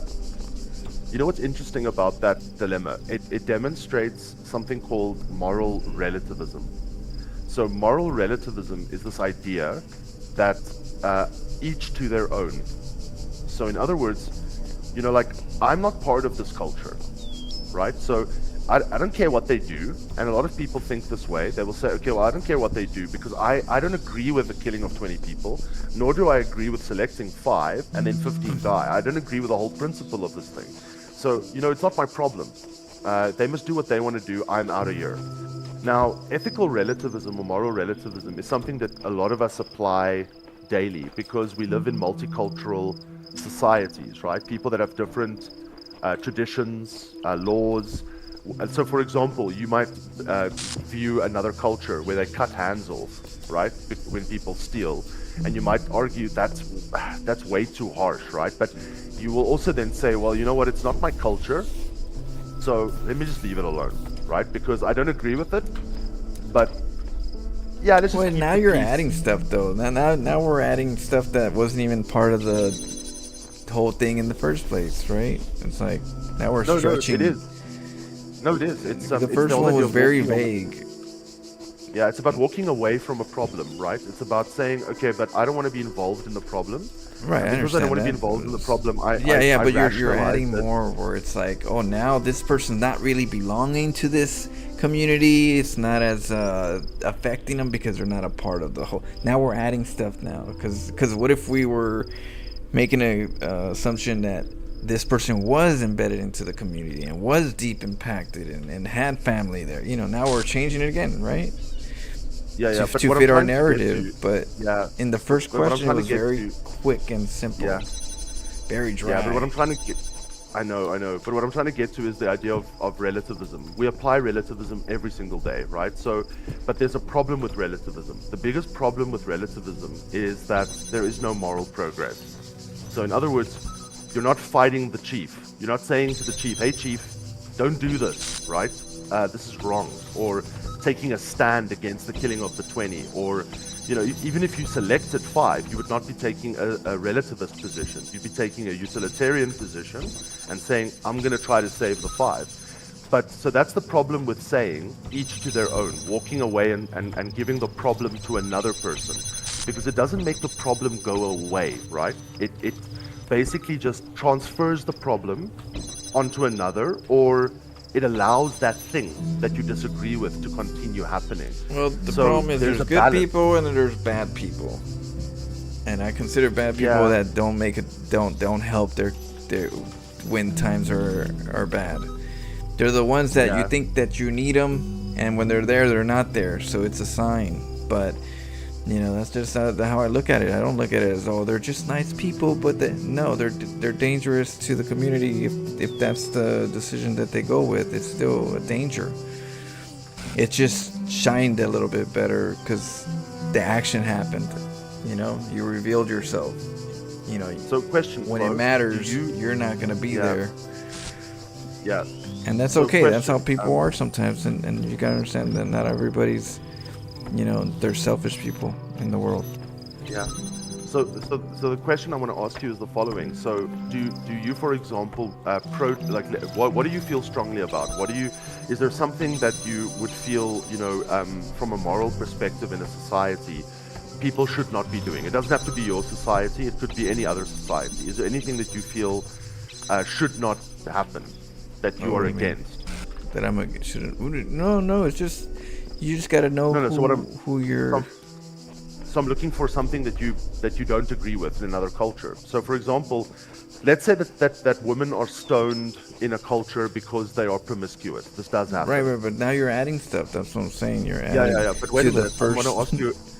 Yeah, I want to ask you a question. My question is: so, what are you protesting against that or not? Am I protesting against what? So for example, I don't agree, right, that women should be stoned to death for being promiscuous, right? I believe that's wrong. But I'm also not actively protesting against it. So I'm actually essentially taking a relativist perspective, just sitting here. You're also living there as well. So it's at the end of the day we have to make a decision, And our decisions sometimes have consequences. Sometimes they're good, sometimes they're bad. Yeah, but the point is, just our existence, to some extent, is relativist. You can't fight all fights. You can't. You can't. You can't. So the point is, does that make you a bad person because you're not protesting against women being stoned in another country? No, it doesn't. But that's not part so of the argument question, of walking though. away. The question was, is not. The argument of walking away is thus null and void, dude. It's. So if you walk away, you say that person's bad. Not necessarily. We tend to not that do a person's lot bad about in the information that I have in my head of the scenario. The thing is, you change you move the goalpost by changing the scenario. Yeah, but the scenario is pretty similar. It's just I'm giving you examples of it in the real world, right? And you're saying that if you walk away, you're a bad person. But you didn't give me information. You didn't tell me all this other extra information. Yeah, but I think that's what I'm trying to get at. That's the point of that thought experiment. It's to determine. Right, I get you. We hand it over, right? And we hand over a lot of stuff every day. I just tell you my perspective. My perspective is. But you didn't give me enough information. A stranger's not gonna have any interest in. But then that doesn't make them a good person. So in my head, they're a bad person, stranger or not. So question: If they chose 5, right? Would that make them a good person? Versus 10? Yeah. So if they I think so. If you got 5 people, I think it's because you don't see them. But if you see 5 people right now and you see their faces and you say these people are gonna die, but then if you don't do anything, these people are gonna die, and you see them, I think I think people, you can see the picture a lot clearer. And I don't think that people see the picture when they're not in front of it. So if they put the 10 people and then the 5 people there so they could visually see it, I think the decision would be a more honest decision. And they've done that experiment, Lo. And you know what most people do? It's nothing. Which one? The 10? And the reason. Yeah, I know. There's bad people. There's bad people. There's an experiment of a girl. She's an artist. She said. Bad. What do you mean they're not bad? So, in other words, if you are sitting in a train station, right, and you can flip the switch to save 10 and kill 5, right? Or let's make it even simpler. There are 2 people on one track and 1 person on another, right? Let's just keep the math low. So if you do nothing, 2 people die. If you decide to press the button, you're making a decision that 1 person will die and 2 people will live. Right. So they actually tested this. They put people in rooms, and there's an experiment they did on Vsauce. It's actually done pretty well, where they did a ton of people. They put a ton of people through the experiment, and you would think that most people would select one over the other, over the 2. Press the button so that 1 dies and 2 live. But most people, they don't want to make the decision. And so most people who are in that position don't press anything. And so when you ask people, why have you not pressed the button, right? They say, but it's not my responsibility, or it's the situation is happening, and I don't know if I should be pressing the button. They literally feel that they're not responsible because it would have happened anyway had they not been there, right? Doesn't that make that's still a bad person to me? You see, for me, it's not that simple. I keep it simple because people try to complicate things too much to rationalize something that is toxic mentality for the community. For the community, I'm talking about community. It's like think of it as a family. I'm looking at it as a family. If a family member did that to me, that's wrong. Family member don't do that. Yeah, so like if you're talking about family as well, this is another interesting one. Community, family, people that you would consider an area of safety by keeping some type of civil, So Flo, now I'm giving you a little bit of a different scenario here, but just consider the same scenario. Yeah. But imagine you're a mother, right? You're a mother or a father. You can save your child, or you can save 2 other children. Who do you save? Right. Well, at the end of the day, it depends. I need more information. Is my child less important to this world than the 2? Well, I'll tell you what most people will do. They'll choose their child. Does that make some them a bad people, person? yeah. If in a sense, if the 2 are better for the community as a overall, but then we don't know that information, right? So it's hard to choose with information you don't have. But if those 2 are more important for the society as a whole, I mean, you'd be insane to not choose it. So is it okay then to torture, let's say, 10 children with leukemia in experimentation to save 10,000 children with leukemia? That's a dumb question, right? But at the end of the day, you're just putting it more. You're making it more complicated. But at the end, it's still. I'm just taking the same principle the and answer applying is it to different yes. scenarios. If it saves the whole, that's what you do. The brain, like I said, the brain when you're sick, it kills off some of its good cells to burn off the bad. It does that in life. Life, it makes sense in life. So we have to look at that and go, well, nature does that. How would we be wrong if we do that? But you see, Flo, this is where the limits of even utilitarianism come into play, because the Germans during Nazi Germany, they believed that getting rid of a minority group in their society would benefit the majority of Germans, right? Yeah, and that resulted in the genocide.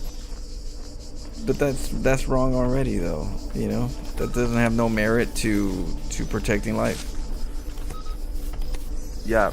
So other than a belief, but the belief shouldn't. But that's just a belief, and some people are bad people. Yeah, I think that good people can do very stupid things. I do think too. That good people can also be forced to do bad things, right? I don't believe there's good or bad. But when you get them to choose, that's when you say this is your choice now. And when they make that choice, they're either good or bad, because you're either part of the solution or part of the problem. And if we're looking at sacrifice in a natural for the people, for future, for mankind, it makes sense. But when people go, okay, well, genocide and Nazis and all this other stuff, now you're changing it to something that makes it look even worse. So you're dressing it up. Same principle. It's the same. I mean, there's good justification. Like the other one that's also a utilitarian test is what is called the torture dilemma. And the torture dilemma was proposed by Alan Dershowitz. He's like a legal dude. And they were arguing this during the Bush administration. And the idea was, okay, so, should we be allowed to take terrorists to like Guantanamo Bay and torture them for information that could save lives? So in other words, should be Yeah, but see, allowed that's torture. hypotheticals, though. Those are hypotheticals. When you know that there's something like, say, a disease and you have to fix All it, of this is that's hypothetical. different. Yeah. Yeah, no, but that's different. That we can see that there's a disease. We need to stop it. We see it. We know it's there. It's trackable. It's identifiable. That makes sense, right? But when you're looking at a vision of, if we do this, then it's gonna help us do this. Like, well, there's no problem at the moment technically that says that's the problem. But when you have a disease, that makes sense. It's a disease. We need to cure them. Maybe we might need to test on certain people to be able to cure this for mankind. But when you're talking about these people are bad and we need to get rid of them, that's a whole different picture. That's a different morality. That's just bad people having their morality. And that's how I see it. I don't know. I just think some people, you could be a good person, but you could also be a bad person and a good person. An enemy is also good to their friends. That's in the Bible. Yeah. So, Flo, what you're saying now actually did happen, right? Like, there was, I've got the book here. It's on the Tuskegee experiments. So the Tuskegee experiments was one of the biggest ethical or moral failures in science.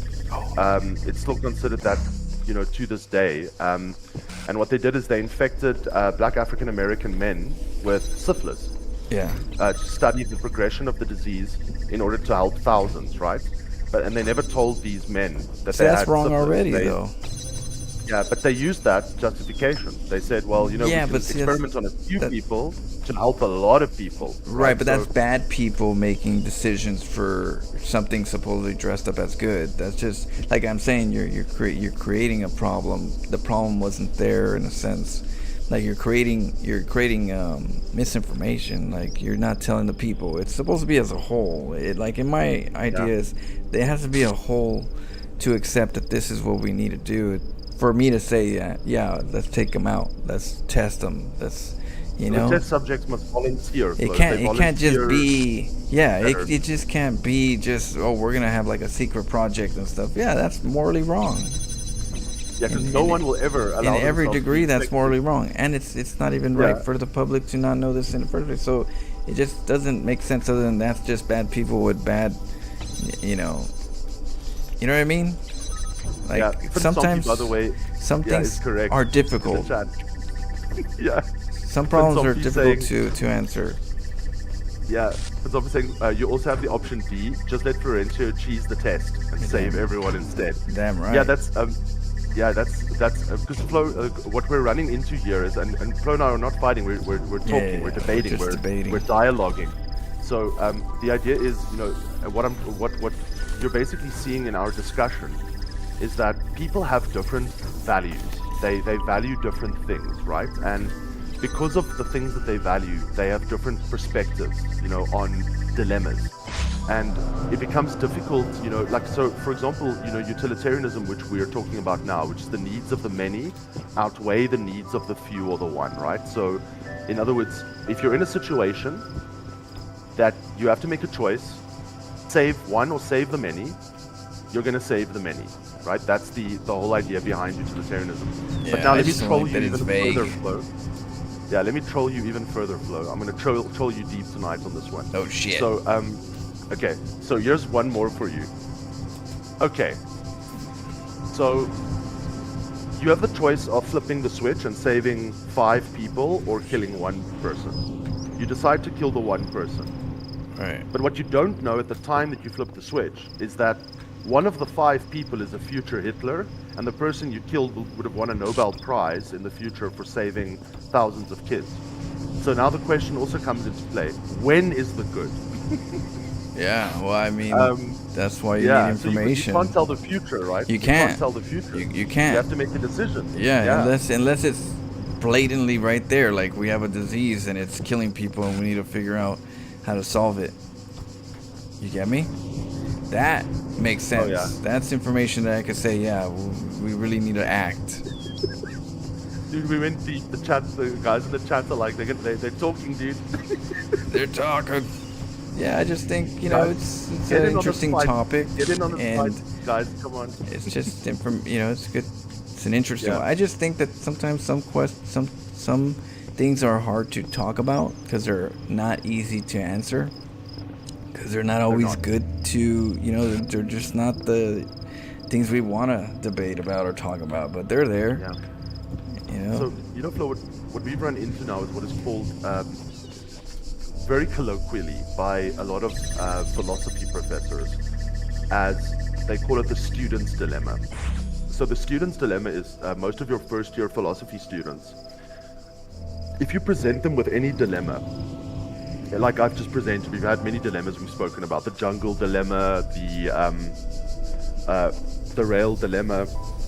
We've even spoken about like sort of Nazi Germany and all that kind of stuff. So these are all examples of dilemmas where you are boxed in and you have to make a decision between two things. Now, what students often do in the first year is they refuse to be boxed in. So they try to find any alternative except answering the yes or the no, right? They want something in between, something in the middle. Now, that's actually a good way of thinking because you can find alternatives. There are alternatives, for example, to downsizing staff from a company.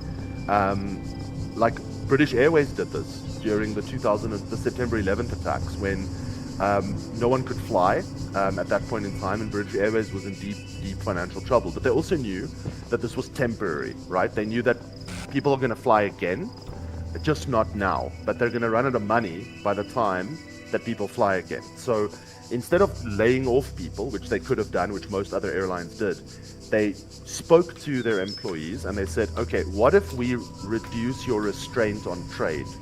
So often when you're in a contract with an airline, they don't allow you to work for another airline, nor do they allow you to work outside, the organization. You must have one job and one job only. So what if we drop restraints on that so you guys can actually work at other places if you want to?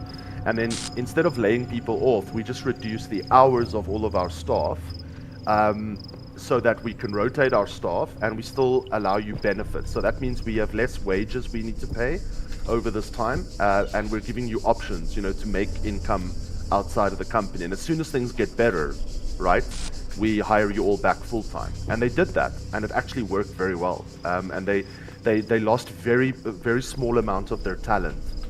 If they were to have downsized, laid off, in other words, they would have been in a much worse scenario. So it wasn't perfect, but it was a middle ground, right, that kind of tried to cheese the dilemma they were in, and it worked for them. And it's possible to cheese dilemmas. Don't think that you can't cheese a dilemma, but most philosophy professors would say students always look for a way out instead of dealing with the issue presented to them.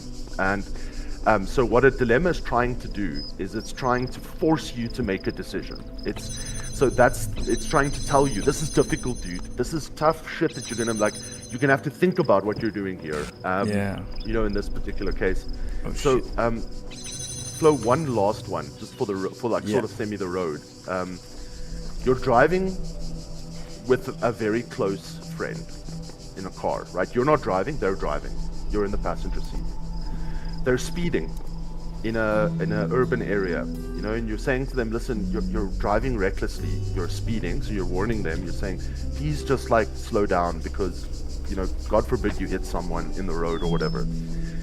But your friend is not really listening to you, and it results in you killing, let's say, an elderly person crossing the road, or your friend, drives over them. Fatal consequences.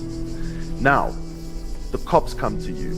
They say, Flo, Arcanum was driving. No, let's make it Teldon. Yeah, Teldon was driving, right? So damn Teldon. So Teldon was driving. So the cop asks you, he says, was Teldon speeding, Flo? Okay, now you have a few options. Right? You could say yes, officer, he was speeding. No, officer, he was not speeding. Or maybe option 3, I didn't see shit. I saw nothing. Okay. He ran a couple red lights. I got video. Yeah. Maybe Teldon was a bad choice here, but because I think we'd say, yeah, you're speeding, officer. Damn speeder. But okay, so imagine that the passenger was your brother or your sister or your mother, right? The driver. Yeah. Now you're in the dilemma, because the dilemma is there's a clash between your loyalty to your friend or your family member and telling the truth on the other end. no matter what option you choose, you know, if you lie and your friend or your mother gets off, what's going to stop that person from killing someone again, right? Because you know there's no justice here. And also, if you put yourself in the shoes of the old lady's family, you know, surely you would want justice for what happened to your grandma or your Mima or whatever. Depends also on how much insurance money Mima is worth, right? But but the point is, you know, you're now in a dilemma because you have to go between two goods: loyalty to someone or the truth, honesty, you know, justice, the choice that you need to make on that end. And it's very difficult for people to make those decisions. And I think, you know, sometimes if you look at like normal people out and about, I think most of them would likely choose loyalty in many cases, depending of course on the person. If it's Talden, definitely not. Soulsteel, would you lie for Soulsteel, dude? Would I lie for Soulsteel? Never. I mean, why would somebody want to cause you to lie? You know. Harstem, he's definitely going to prison, dude. Oh yeah, we take him. I don't think we could do anything here. I was trying, but there's some areas where it looks promising, but there's nothing out here. Yeah. Were you trying to go out of the box a bit, Flo? Like to see if you I was trying to take something. Yeah, I was trying to take something with me. But there was nothing there to you know, to get up on. So yeah, no, we couldn't find anything. Maybe next one. Yeah, maybe we're. Yeah, look, the thing is, we've been rewarded in the past, right? With, no, we cheesed this one. We cheesed our way to the star, but there's just not much we can't take out. They worked hard on it. Yeah, they did, dude. Okay, we'll come back. We'll come back. Maybe there's another way later. Yeah, so one down. Way. This damn game and dilemmas and philosophy. Good lord. I know. I don't know. I just have, when someone's giving me hypothetical, it's always a complicated one because it's always bent to their narrative, and it doesn't give just doesn't give enough to the person that's trying to answer it as genuine as possible when they kind of like bend it to a specific example. Like, this is what we're trying to really say. You know, don't go that way, don't go this way, but this is what we're trying to say. It's like, okay, but then why put me in a box? Yeah, the idea behind it is not to like win an argument or anything like that. It's purely to test your sort of value. Oh shit! Yeah, be careful, Flo. Oh, there's blood here. Someone died already. Why was there blood? Or do we have blood? There's no OSHA, dude, in this place. Shit. There's no occupational health and safety, dude.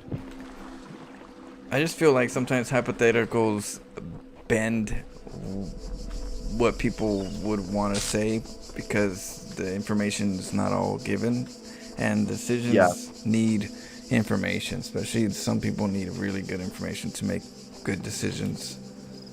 Yeah, dude, but that's philosophy, right? I mean, philosophy is all about asking difficult questions and playing games, right? It's about saying, what would I do if? What would I do if, right? So, you know, what's interesting is, you know, the utilitarian principle, Flo, that you are applying here, you would apply it under certain contexts and not under others. And that's exactly what you should be doing. You should be considering the context of the situation you're in to make a decision. That's the best way. That's ethics. But it should be respectable for the person to ask a hypothetical that would give the person enough to properly answer, so it's a genuine answer.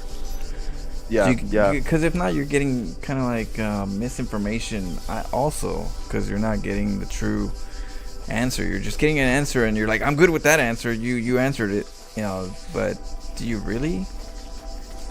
So I'm not sure what I would do, right? Like, I mean, in I don't think any of us do until we're in that moment. But I know that I have to make a tough decision, and not all of them are easy. And I'll be like, if that's all you give me, and that's all I can, you know, I kind of I need to see people.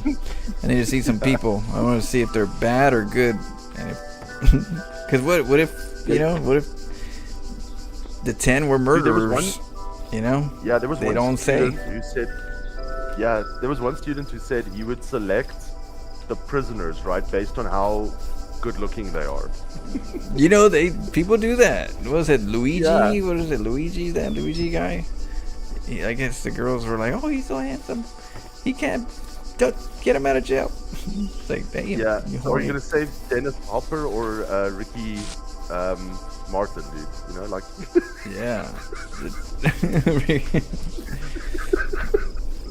You know, some people have some interesting interests. That's a good question, Flo. That's a damn good question. Like, if you're at the beach and you are a good swimmer and you could save one person, right? Are you going for the, like, let's say that you're a dude like you and me. Are you going to go for the dude, the overweight fat dude, or are you going to go for the hot chick? Yeah, that's a tough question. And then you could Do I rationalize it get and a say, date oh, with her? I went for the hot. Yeah, you can rationalize it. You can say, I went for the hot chick because she was thinner and easier to save, right? And I wasn't sure about the big dude. You know, you can rationalize your Oh yeah, decisions. you can. Yeah, you can say. Okay, Yeah. Well, I know her, and she owes me money, and I can. You know, I gotta make sure that if she lives, so I can get my money back. Yeah. Just She owes me money. Oh shit, Flo, you're gonna get over here, dude. I'll try. Oh, that was That that was close. Yeah, I know. I'm trying to see how the hell. What do we do? There's a blue, and we gotta. Yeah, but I mean, like, that's why I like these thought experiments, Flo, because they force me to think. They force me to think about, like, what if.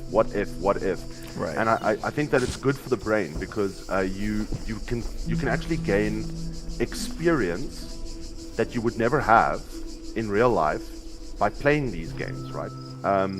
So we're never going to be in a situation, Flo. I hope to God I'm never in a situation where I need to, like, decide between 5 people and one person. Right. And it's likely never going to happen in my life, right? Thank God for that. But Right. but maybe in the future, Flo, if you're ever in a position where you could do that, let's say you're on holiday somewhere and shit happens, like, then you can think back to, like, what you're actually semi more prepared than anyone who's never tried this dilemma, right?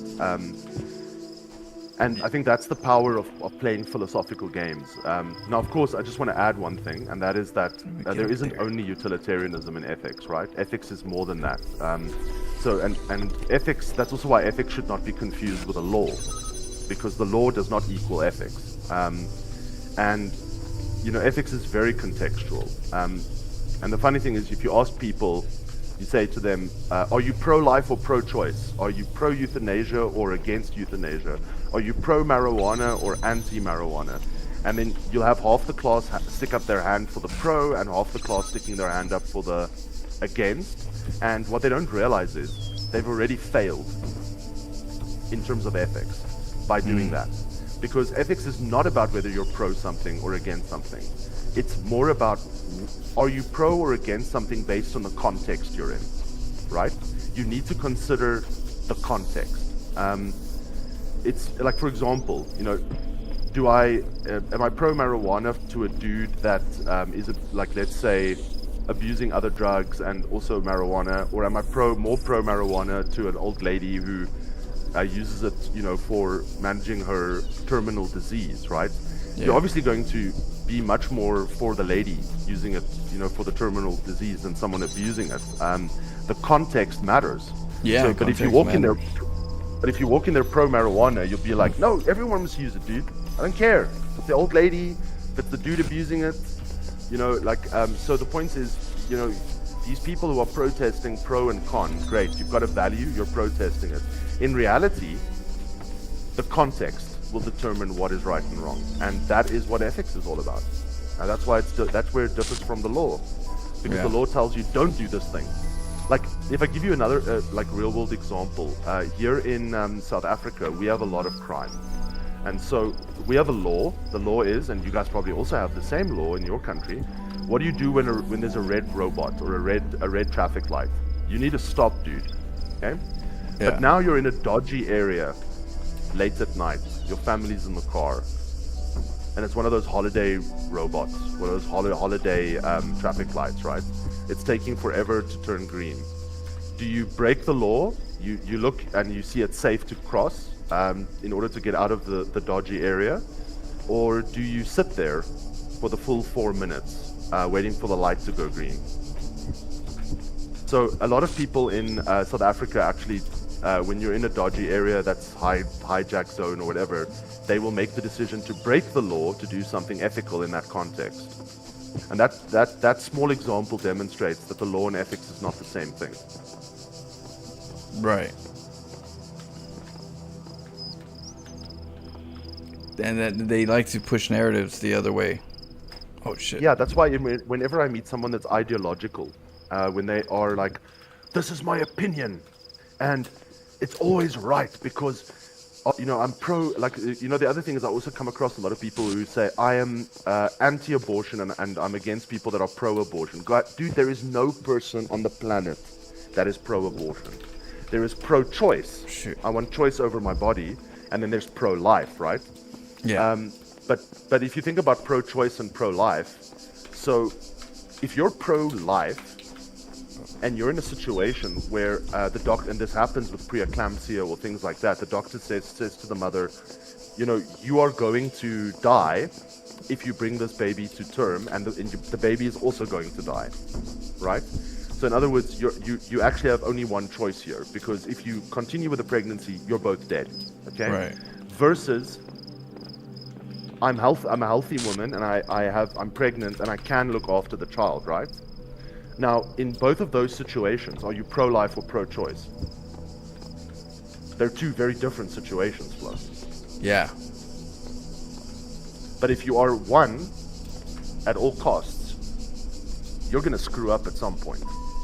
And that's what makes ethics different from the law, right? Oh my god, how do you get up here, dude? I have no idea, but we're up here. I'm trying to figure out what can I do up here though. I don't have the item. Nice barbecue area. Nice barbecue zone. But I can see. We had our barbecue out here. Maybe I can grab I could pick up the thing, Yeah.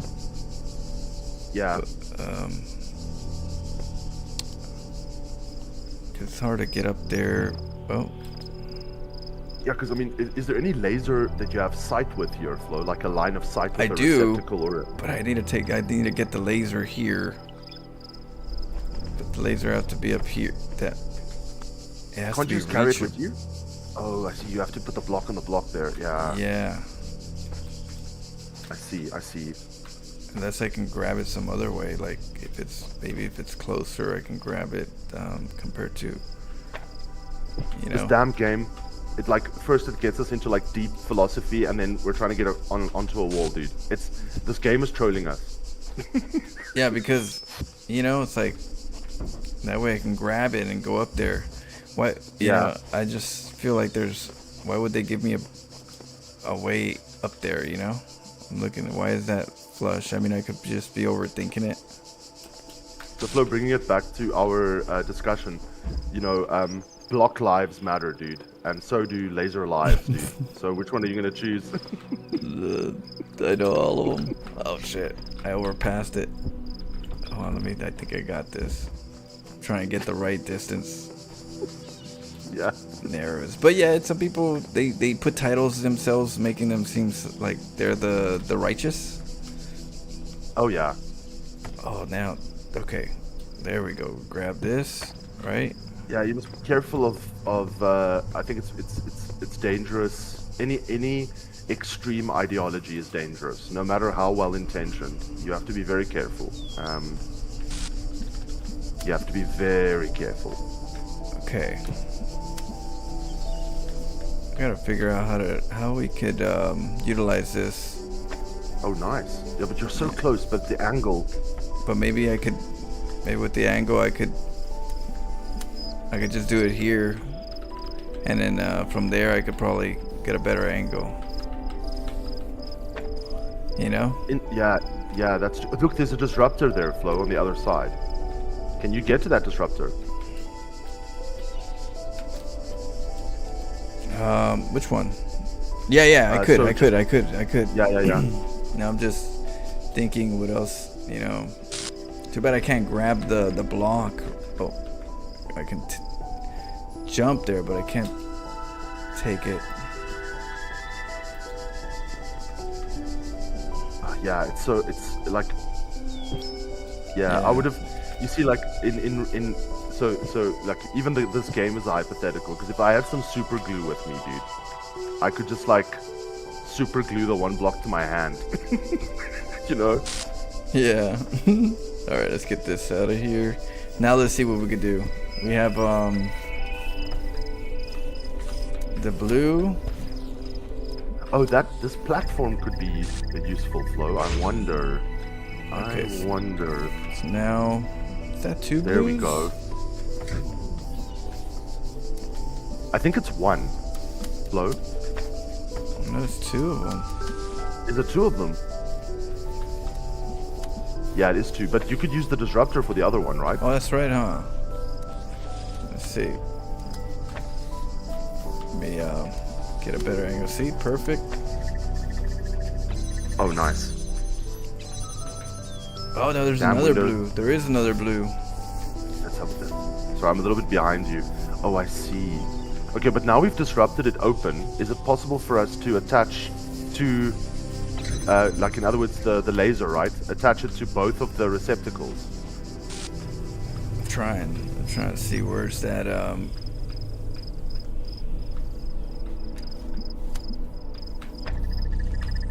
Come on, come No, on. it's over there, so let's see. Well, we could turn this down. That's something new. Let's do that. Yeah. Beep boop. Okay, what happens now? Beep boop. Hey, we freed Belial, dude. Don't know if that You're was a good free, thing, my but- friend. You're free. Help us, you little bastard. Do something. Oh, got paint? Oh, he's painting over here. Graffiti? Wait, he's Yeah, leaving. what the hell? Oh shit, he's running, dude. Oh, my- He's missioning out of there. Follow him. Where's he going? Oh, I know. we can come back. I want to see where he Yeah, goes. we can come dude. back. Like, I'm so curious. Okay, he's going, dude. How did we get here? I know that's a question I get often. The hell? What that? Dude, sometimes I even ask myself that question. That if you've ever done like automatic drive, all of us have done it. So you're We took driving off. somewhere and you can't remember how you got there. Oh, I see. When did you go through the portal? Yeah. Okay, I'm up here. Oh Oh shit! shit, Flo. Damn. Okay. You gotta be careful. I know. I was gonna jump over and get a shortcut. But actually, I think you're on the right track. Why don't we go back and see if you can't Yeah. do that, dude? Because it really yeah. looked like you could leap. Yeah, but the problem is I don't really know where to leap. Like, where should I go Yeah. to leap? If it was backwards, where it's out there inside out, then yeah, I'd be like, let's do it. But I can't take anything in. Yeah, or if you had an item, that could, like, then we could start saying, hey, let's try that, right? Yeah. What's on top of that roof there? It looks like an altar or something, like a satellite dish. You see it? Like a dish. Yeah, And there's steps to take you there. kind of. We don't need those steps. But oh shoot, kick you off the lip. But there's We haven't had the word yet, right? the word is the word. And the word. It's the words. Oh, there's a star right here. Look at that. Son of a What gun. the hell? You see, Flo, this is why you need to, like, just be let free, dude. This is why, you know, I'm just letting you free. Just go do things. Let it go. Let it go. Okay. Beep boop. Beep boop. So we'll see. We'll keep an eye on that. At least we know there's a star here. Let's see what else. Yeah. Is there anything else in here that they want me to do? Yeah, I think you're right. I think we're gonna have to like jump it somehow later or something, you know, and to the all I know Tide's is- peak. Yeah, this puzzle that is down here, this is perfect for cheese. We need to see if we can't get some of that other stuff out. Yeah. You know what I mean? Well, we just gotta get this star. We completed this one, right? We completed this one here. We got the, or did we? No, we didn't get the star, right? Yeah, we haven't gotten the star yet. We haven't fully completed. Let's see what happens here. Oh yeah, this might be. No, I think it's too high. Let's see what Ian says. Okay, Gehenna user profile Uriel copy 1 has been approved by moderator Mr. Mulciber. I think it's Mulciber. Okay, congratulations. Your profile status has increased from 1 unknown to 2 approved citizen. Hey, we're a citizen flow. To access the Gehenna billboard system, you must have a status of 3 active citizens or better. To increase your profile status, please introduce yourself on the public thread. Okay. Okay. Public thread.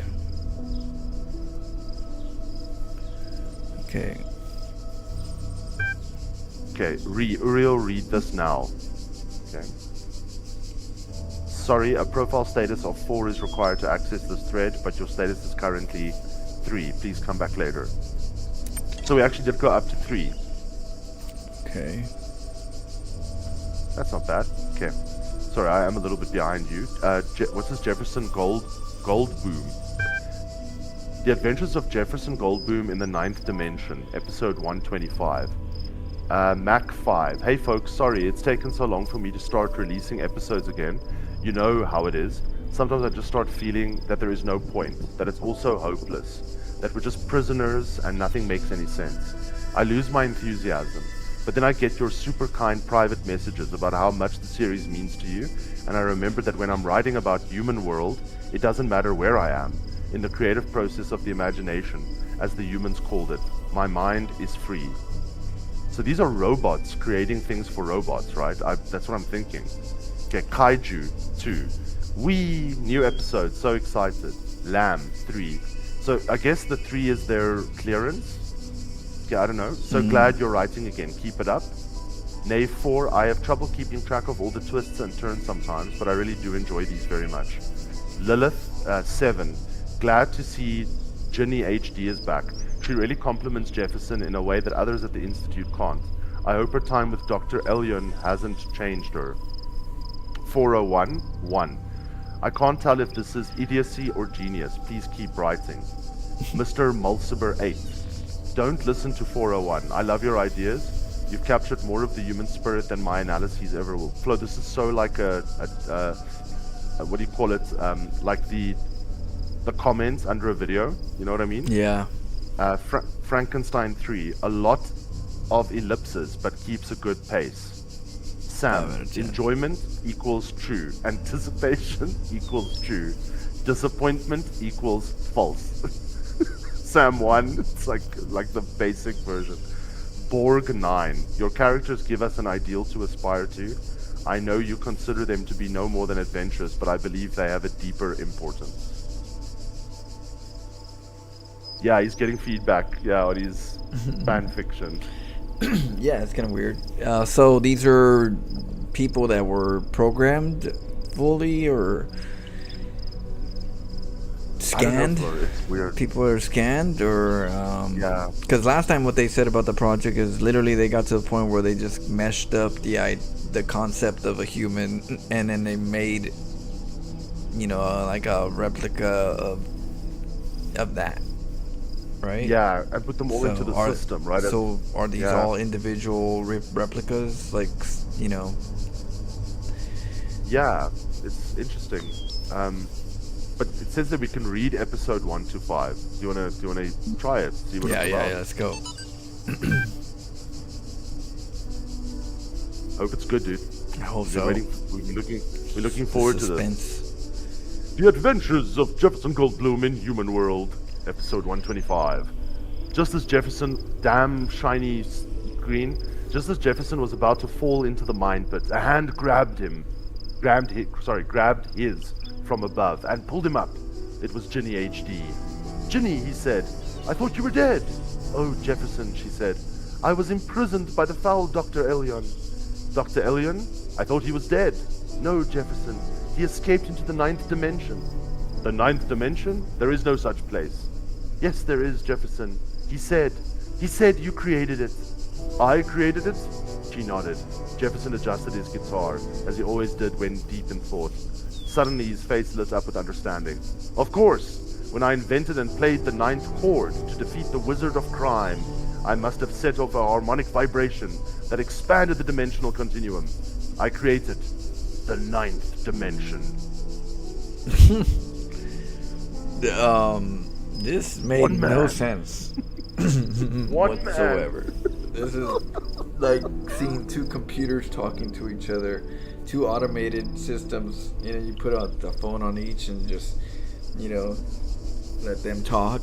The automate, it's like yeah. It didn't go where you would think it was gonna go in any sense of like logic as a human being. But if they're robots trying to read a story and then a robot's trying to create a story, they're not gonna have like the same logic as our culture. So their stories are gonna be slightly like weird, you know. So speak for yourself. This is the most compelling thing I've ever read, dude. Did you make sense of it? What did you make sense of? No, I have no idea what the hell it is. But like, something. Yeah. If you read it, it's like if you were to, you know, ask AI to write a story for you or something, you know, and it doesn't, you know, it's like, and you got all this like rubbish. You're like, what is this?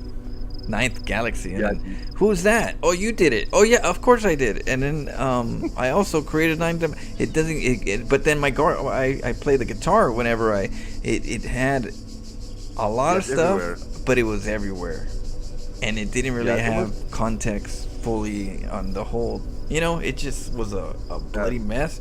But people loved it, right? The comments, which shows me the kind of like stuff that they're eating. Which it's not healthy overall. They consider that good. There's not enough to eat, dude. Maybe there's like not a lot of stories and right. stuff. But so have you ever the seen wildest? But this is better than most Hollywood scripts now, Flo. I mean, like if you consider like I don't know, like the new Star Wars trilogy. I mean, this makes more sense than that.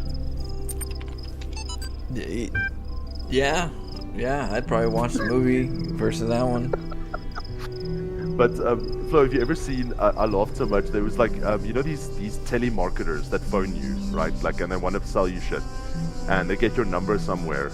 We get a lot of that here. So there was a radio station here in Cape Town that they phoned. They had one telemarketer that phoned them, and they told the guy to phone them back at like 10 or whatever. And then they had another telemarketer who phoned them, and they told that person to phone them back at 10. And then what they did is, when they both phoned back, they answered the phones at the same time, put the phones together, and then listened to the conversation. Those two people talked for like 10-15 minutes. Dang. Yeah, I seen one where they had like two restaurants.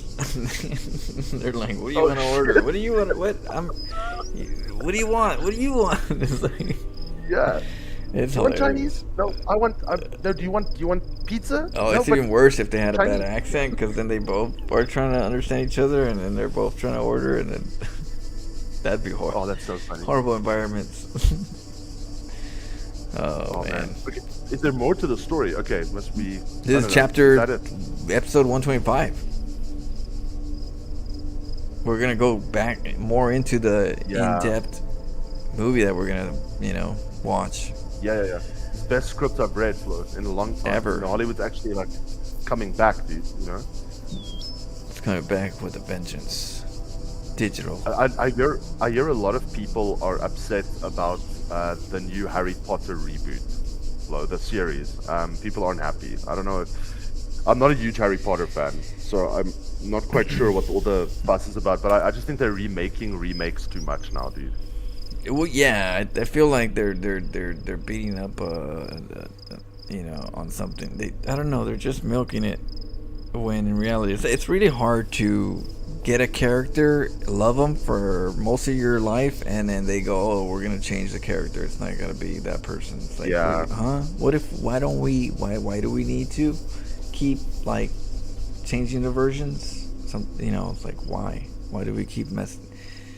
It just makes no sense Yeah. to keep changing something. Like, it's good, keep it there, let it die with grace, you know? There's a point at which I also think, like, you know, we've made such good fiction. I mean, like, you know, if you think about like the Harry Potter series, I mean, it's beloved. People love the. I'm not talking about the books. I'm talking about the movies, right? Like, people love it. They, you know, and the Lord of the Rings. I mean, I like that's something that I'm more into. But like, I love the Lord of the Rings trilogy. You know, the original. It really captured the heart of the books and stuff. Now, if someone says to me, "Hey, we're gonna remake it with new actors," I don't know if I would be happy, dude. Yeah, I just don't. There's some things I just don't watch because I like the original. Yeah, it just doesn't. Sometimes they don't land right. There's some movies that do that. They keep putting these new characters, and it's like it's a hit and miss. I mean, I think they were, you know, with 007. Sometimes it gets complicated because and in Batman they kind of change them up a little bit, so it's kind of hard. Sometimes you like a certain one, you're like, oh, well, I kind of like the other one. Like, I don't watch all the Batmans because I don't. As much as I like Batman, there's some character Batmans that I just like, and some that I just like not my type. Yeah, Enemy is right. Like you know, with comics, they always like have like a universe on a universe on a universe. So like you know, you kill off all like the Green Lanterns in I don't know, a particular edition of DC Comics, and then like suddenly there's like a new DC Comics universe, and the Green Lanterns are back, dude. You know, it's like Yeah, it works from comics. The multiverse, yeah. When they made that, they sky's the limit on all kinds of versions. Yeah, no, absolutely, dude. Yeah, I remember sorry, Enemy is talking. Sorry, he's speaking my language here in terms of Lord of the Rings. Dude, I didn't like the animation version. I don't know, it was pretty weirdly done, but it was closer to the books, especially the Balrog and stuff. But no, I love the movies, dude. I'm not a fan of Rings of Power. I watched it and it's like it's not Lord of the Rings, dude. It's not. Yeah, I'm done. I'm not sold. Yeah, I'm done. Oh shit, a little bit less. All right, I'm gonna try to like angle it a little bit better. The other side. Now that I got everything where I want it. Yeah. I'm gonna try to angle that top. So I'm gonna catch up to you here. My freaking What the hell? Switch. What the hell? No. I know I bounced back. That was funny. Yeah, but you actually bounced back on a pillar. I know. Damn, Okay. Flo. You meant to do that, dude. Of course, always. Yeah, they do retcon the characters a lot as well, yeah. Okay. Oh, I know what to do. Wait. Yeah, I know what to do. Oh, shit. I do this, right? And then, don't we have another one? Yeah? Yes. And then we just go over here. Yes. It don't have to be...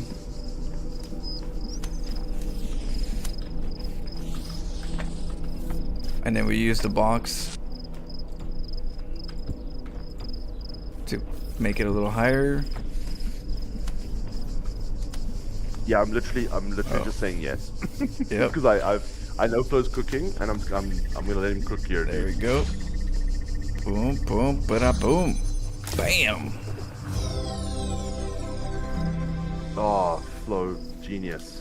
Right? Genius. I don't know how else Yeah. you're supposed to... I'm sure there's ways to solve it, but it just looks Now, right. Flo, question. What can we get out of here, dude? That's what I'm saying.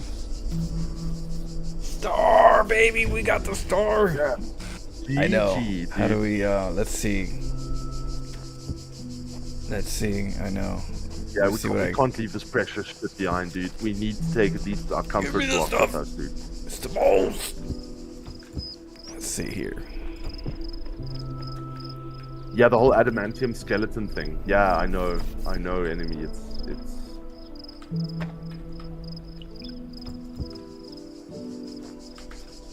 Let me see here. Let me see something. If I can take this. But there's definitely some stuff that's coming out of Hollywood lately that's better. Like, people are really raving about Project Hail Mary. They're saying it's really good. Dune 3 is coming. which I'm looking forward to substantially. Doom 3? Now, Flo, I don't know if you'll enjoy Dune. I think you'll enjoy Dune more for Dune. the That's right. yeah the visuals and stuff, right? But Dune is Frank Herbert's hypothetical future humanity. So it's way out there. It's way out there. There are sandworms, dude. Like Star Wars sandworms, probably. Yeah, they used to refer to Dune as adult Star Wars. They said, like, if Star Wars was made not for kids but for adults, it would be Dune. Shit. Yeah, it did take a lot from Dune, Enemy. They stole a lot there. Especially, like, the entire desert planet, right? Tatooine and... Damn, George Lucas. Stealing stuff from Frank Herbert, dude. Couldn't get the Oh, other man, one. it's so close. It's so close. No, Close. I got it. Let me see. Oh, Yeah, but... I can get the scanner from here. Okay, so let me rewind everything so that I can go back. Flo, if you can get that scanner, technically, you know that area below where the star was? We could get in there, right? Oh yeah. So let's see. Let's get the goods. Let's get everything.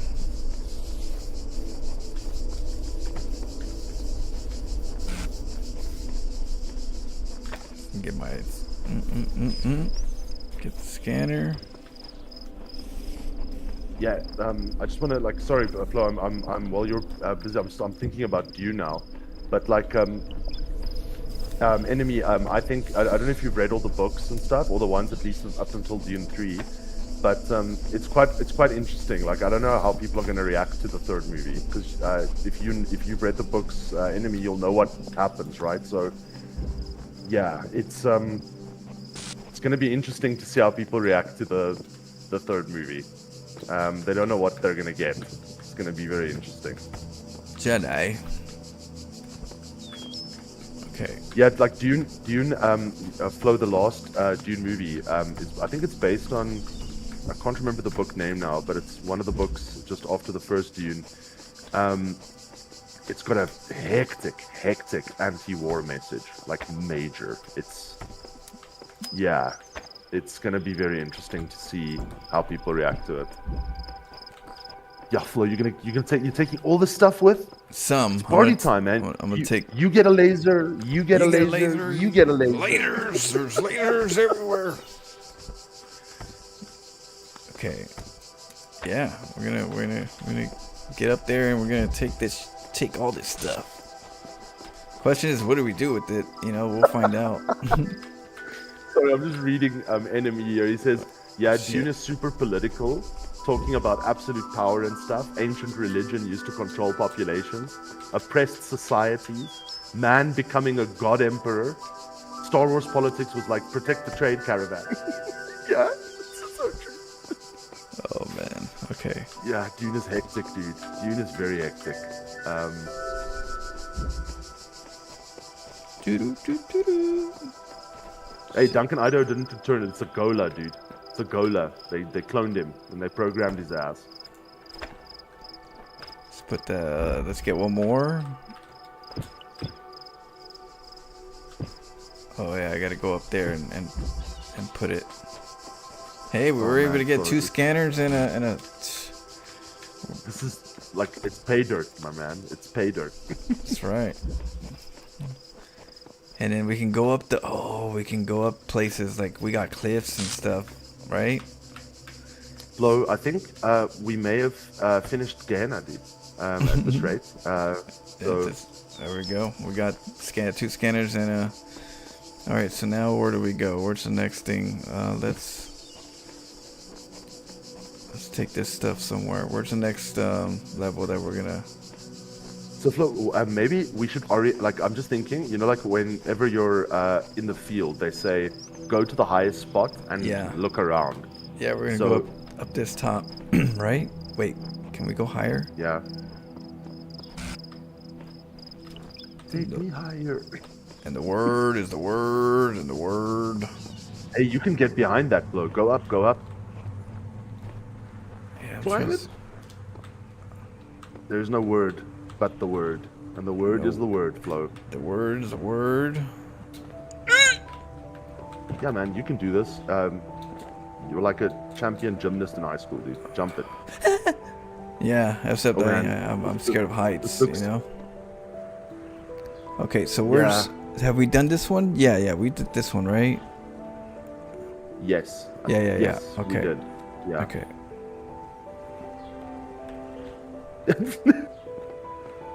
I get freaked out. Yeah. I have the high ground. I have the high Anakin. ground. I'm gonna run this one. Oh, we don't even have to. We could have just like man. did the foot thing. Damn, Flo, this is awesome. There's so many possibilities now with this equipment, dude. Yeah. Question is, oh, we got. Yeah, the problem with the Emperor returning enemy is like, what the hell was the point of Return of the Jedi? So you blew up the frickin' the Death Star for no reason. The damn Emperor survived.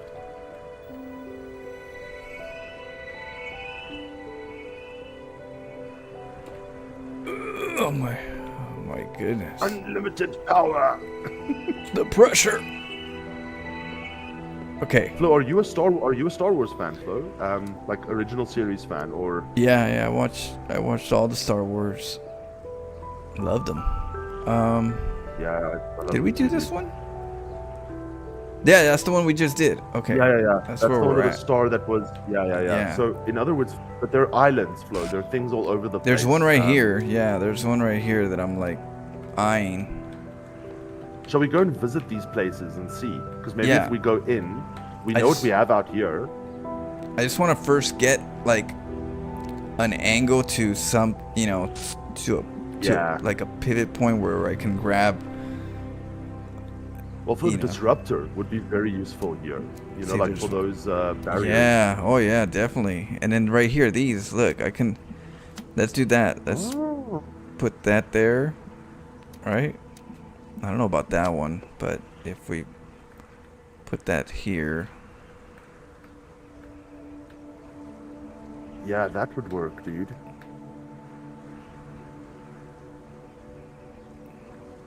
Yeah, and I'm wondering whether you could use, remember sometimes we use one puzzle's laser to power another puzzle's laser, right? So there's also the possibility, Flo, that you could maybe angle it to another puzzle. Yeah, you know what I'm saying? I'm gonna try that right now.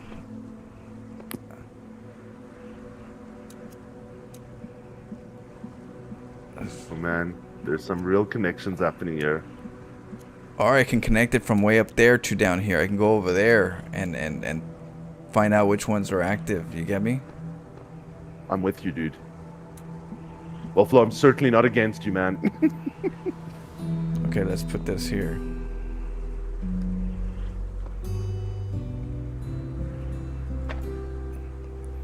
Alright, so now we go back down and get the oh, now that I don't have it, whew, I did the Yeah. hard part.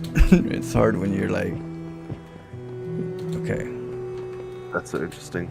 Yeah, you know what just came to my mind, Flo? Sorry, I'm still on Dune Lord of the Rings here. Apologies. You Yeah, guys no. have triggered me, okay, and incorrectly so. What's interesting is, like, J.R.R. Tolkien, he never wanted to write, like, his story is fantasy. He said it openly that you shouldn't look further than the fact that this is escapism. It's fantasy. It's not meant to be real world, right? There's no deeper meaning than it is fantasy. Now, of course, there is deeper meaning in the Lord of the Rings, but Tolkien just said, yeah, I'm not going to use my writing as some political tool to tell people how they should behave and stuff. Frank Herbert is the exact opposite, dude. Like, he's Dune. The spice is a nice analogy for oil. The desert being, of course, the Middle East, and the Fremen being, of course, the local populations, right? That the different tribes that live there, and how the superpowers are trying to exploit the spice, right? So Frank Herbert's stuff is like on the nose politics. It's learn from me, dude. Learn from the story. The opposite of the Lord of the Rings. Yeah. Sorry, I just thought about that. Which one should we do? What are the sandworms, though? That's the question. We'll get close up Humvee? and we'll find out. Yeah, Alright. you see enemy. Yeah, he did say that. Interesting. I just can't wait until people realize in Dune 3 that they've been backing the wrong dude. Sorry, I'm so looking forward to this, dude. Flo, I will phone you or like Discord you as soon as I watched it. Yeah, let me Pour know. you to tears, dude. Yeah. Okay, we're right here. Which one do you think is important to activate? Flo, I have no idea. I think that if we I can think get it's some this eyes one, on the maybe. group. Yeah, we'll get eyes and then we'll come back and we'll figure out which Yeah. one's really important. We need a spotter. We actually need a dude down there telling us, hey, dude, open this, open that. Yeah, let's go. Now let's go get the other one. The other. You know what, Flo? This game could actually be such a cool co-op game if they just built the puzzles for co-op. It could Oh, actually yeah. work really well. Oh yeah, I agree. So If they there are can any make modders it. out there, They please already mod. had it in the a little taste of it in the final part 1, right? Like it was right Yeah, there. dude, with Tamara and Shepard. Yeah, I remember. One working against us, one working for us. Oh yeah, the antagonist. Yeah, dude, you did well there, Flo. We did what we had to do. All right, now let's go. Ooh, baby. Oh, there's a message. Oh, cool. Okay, let's check it out. A man cannot ignore the inevitable end of his existence, but we must ask, does the nature of goodness change simply because each life is finite? What do you think? Does the nature of goodness change? Yeah, it's I don't know, like the way I interpret that is there are like yeah, so Flo, I mean if you think about it, right, like there's this argument that you know, if you think about like your mortality, the fact that you were going to die, right? And you then believe in a higher power or you know, like a god or a transcendent state like heaven or whatever else it may be. There's this reward to be a good person for the afterlife. So a lot of people, Right. you know, kind of say, hey, you know, I'm going to be a good person because I believe there's an afterlife and I don't want to be judged badly in the afterlife. So, It's like the boogeyman, you know? yeah, but my argument is the following, right? Are you ready, Flo? I don't want to get too deep here, but let's go go ahead. into hypotheticals. Let's go into hypotheticals. So, if you have a gun to your head and you do the right thing because there's a gun to your head, are you good or bad? Or can you say that you're good, right? Can you say that, you know, if you fear death and hell and you do good things purely because you're avoiding death and hell, are you really good? Right. Right. That's the complicated part where I was saying regarding, you know, choosing Yeah. 10 people or 20 people. It gets complicated where you're like, can you justify that you're a good person, Yeah. but sometimes you're a bad person, so you're both technically. But Yeah. there's a balance, right? And some people are imbalanced, and some people are more balanced than others. So it's a tough one, but it doesn't make a person not bad at times, right? Yeah. It's just we just Yeah, don't want to be bad or just think that we're bad even when we're bad. I sometimes think about that a lot, right? I think, like, you know, if, you know, we make a lot of choices that are self-serving. A lot of our choices are self-serving. You know, the reason to some extent that we care about others is because we care about ourselves.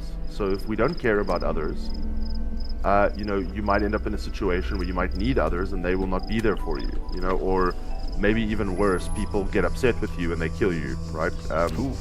So, you know, like I often think about like, you know, when people get road rage, Flo, and the one person jumps out of the car and then I want to damage the other person's car, but they have a quick pause because they realize as soon as I start damaging this guy's car, he has free reign to damage my car, right? So I have to think carefully about escalating this because it might have negative repercussions for me. So you stop the fight. Now, Did you stop the fight because you're good, or did you stop the fight because you were worried about the negative repercussions? Right. You. Yeah. You know, like a lot of our decisions are based on self-serving principles like that. So Let's see. I'm trying to see. and then sometimes you just get the rage, dude. You just get the rage and you don't care. I know, but then that's, does that make you a good person always? And then we just kind of, assume we're good. Yeah. There's a dude that actually, dude, you actually did it. Yeah, but there's still more to it though. That I have to like get that long distance connection so it doesn't detach. You get me? Yeah. So gotta test things out real quick to see if.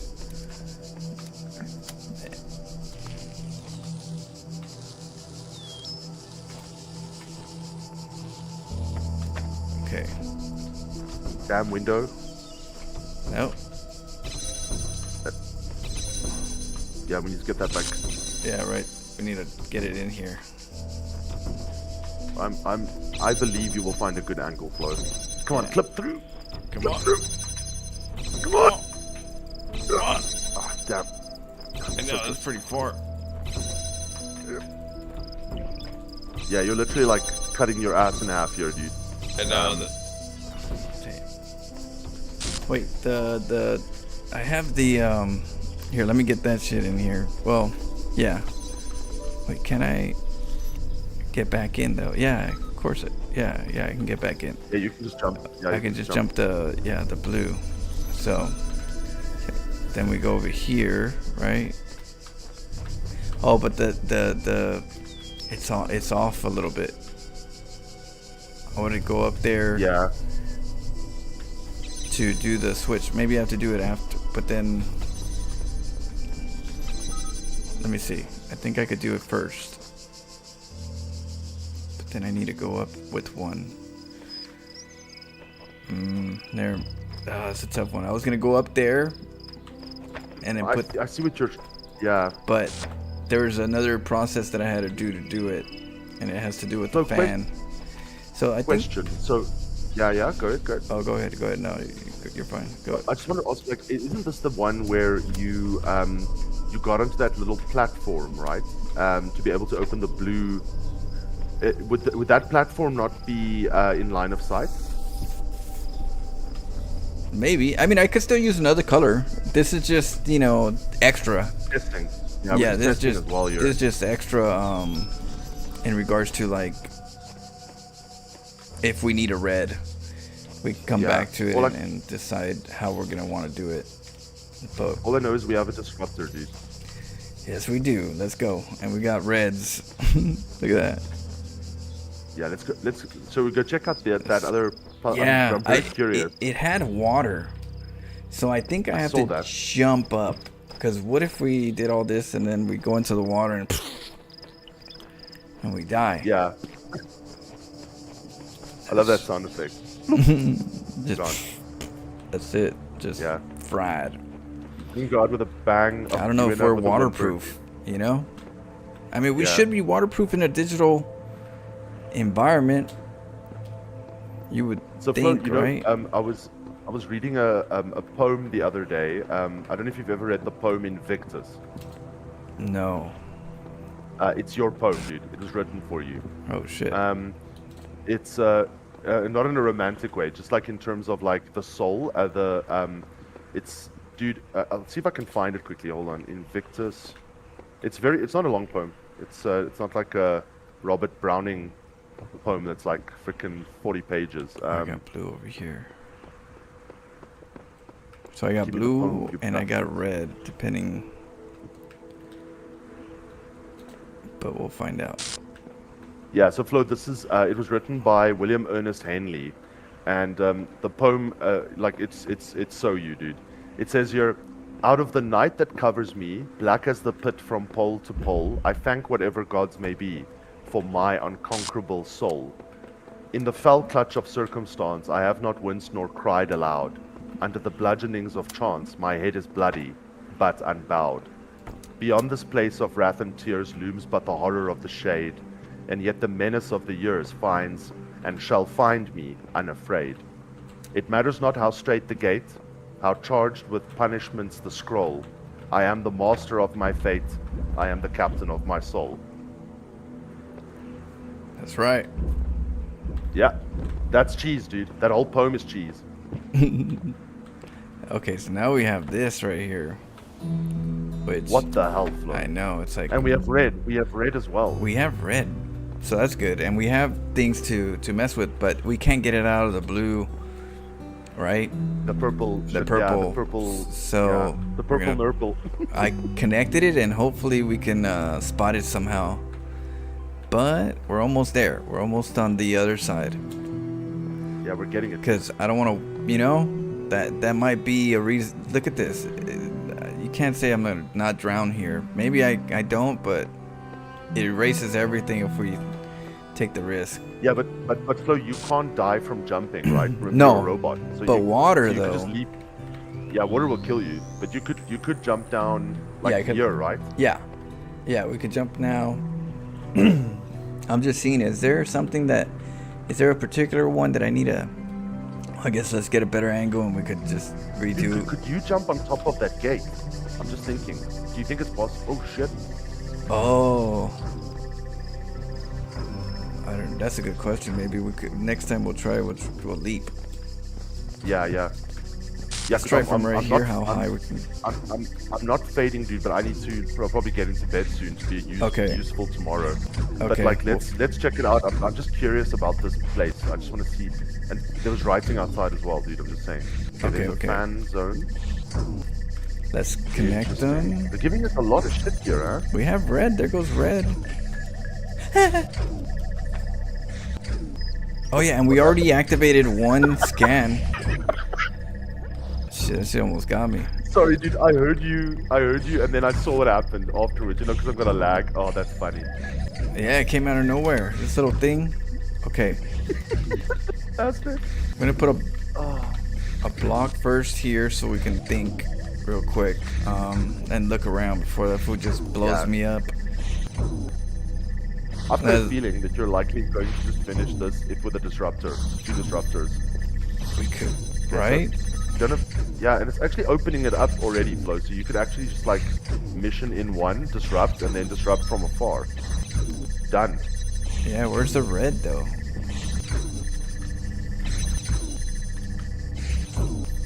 So this one takes longer to charge up the second red.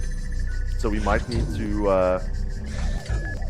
Oh shit. Yeah. Okay. Where's the red beam, Flo? There it is. It's up. No, it's not. No. And then there's this. There's a fan. So the fan takes us up. Oh, there's another fan. What the hell? Okay. This mofo keeps moving. Why's the fan there? That's what I want to know. Like, what blows there? What is? How to power it too? We gotta power it with red. So let's look right here. There's something here probably. Oh, there goes the red. Okay. Oh, if there it that's is. Okay. there, then we just gotta find.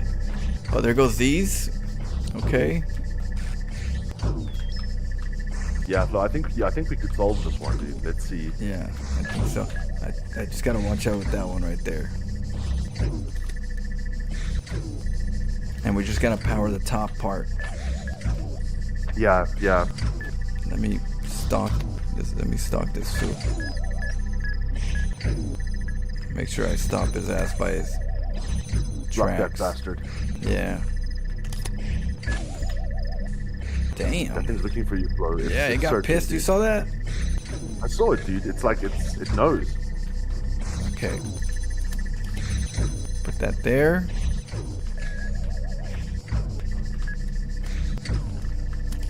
Dude, quick StarCraft question. I saw a video released a day ago by what's his name? Dutch dude. Not Loco. Not Harston.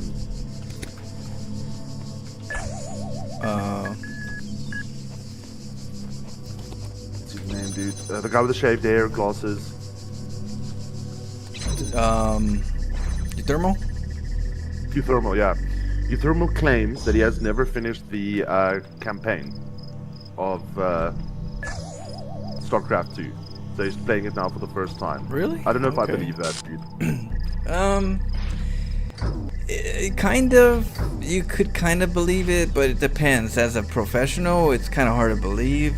But like for me, I didn't play the campaign for a long time. I just stuck to the ladder and grinded. But yeah, I don't know if he would not play for so many years now, to even not play it once. It's hard to tell. I mean, it's hard to believe. Let's just say the only thing I could say is if you watch the thing, if it's genuine. But it's hard to see it. I don't know. That's an interesting question because who wouldn't play it by this time as a pro? Yeah, because he claims he hasn't played it. He says he tried it like 15 years ago or something, but then he just played like one campaign mission, then went to ladder. So it's possible. I mean, there are a lot of guys who. It's possible. It's hard to believe. That's all. But yeah, that's what I was thinking. I was feeling the same way, dude, when I heard it. I just wanted to get your opinion. Yeah. Sometimes they're clickbaits, so it's kind of hard to tell. I don't. I don't know. Sometimes I feel like the character. It's a character. It's to make it a pleasant video. I'm with you. So I've never played it before. I'm a pro. Let's see how I do. Yeah. Let's get a video out there and let's make it as organic as possible. I've never played this before. Well, I played it a little bit, but technically I haven't played it. It just sounds better to See, you already like made me angry. Like I love Euthermal. I think he's a fantastic he's a good guy, StarCraft player and a wonderful person. But I'll tell you, I was a bit irritated when the thing says Euthermal goes never played campaign. I was like, I have to click on this, right? That's typical clickbait. Right. So I clicked on it to see what I couldn't believe what he was saying. Then he immediately says, yeah, I did try it like 15 years ago. I was like, okay, but then it's like, dude, don't clickbait me. Right.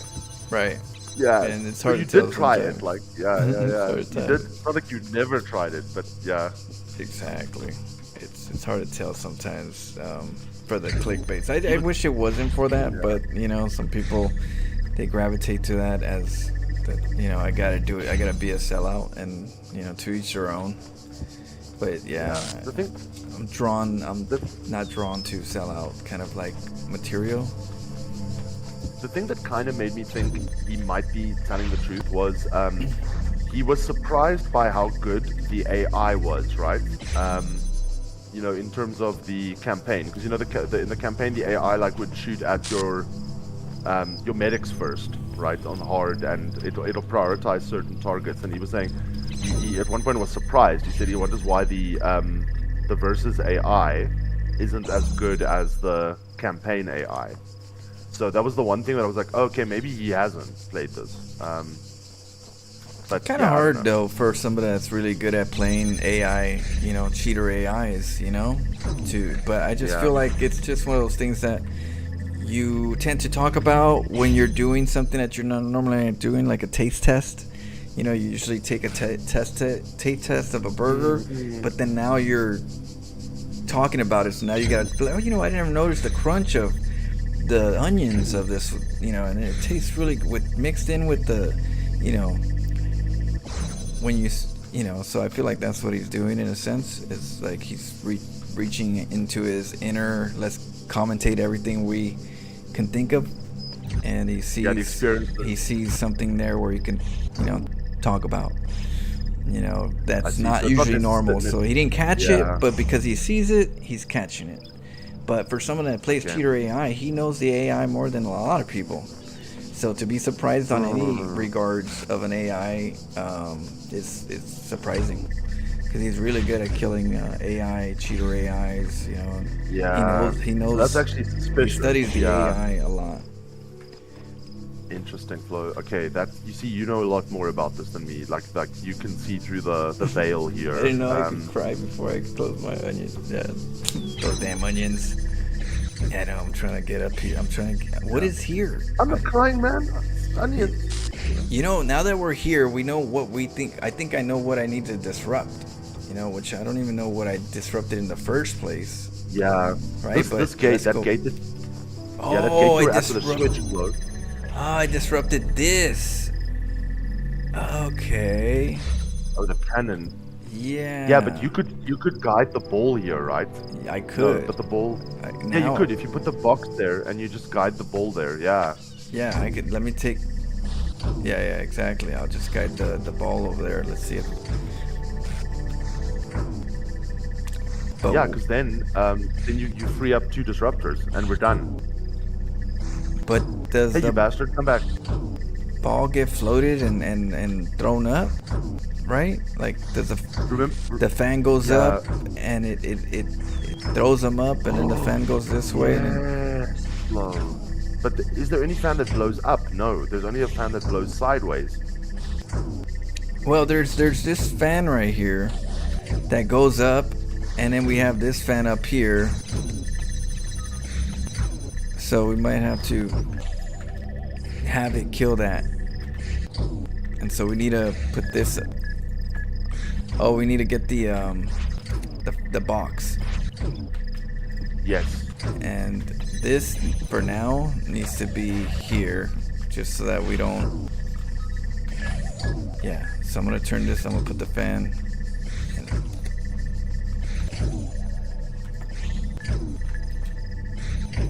There we go. We attach the fan. Bada bing, bada boom. And now we have to. Let's do this. Power the laser beams and then get that thing to like destroy the turret. Yeah. Okay, good. Dude, yeah, that was close again, dude. That thing was like on you. Yeah, for it a second was. there. Now let's see if he can. Oh, we have to angle it better. Oh, we have another box, right? Okay, let's go. Let's go get that box, Yeah, we do. and then that way we can hire the elevation. The elevation.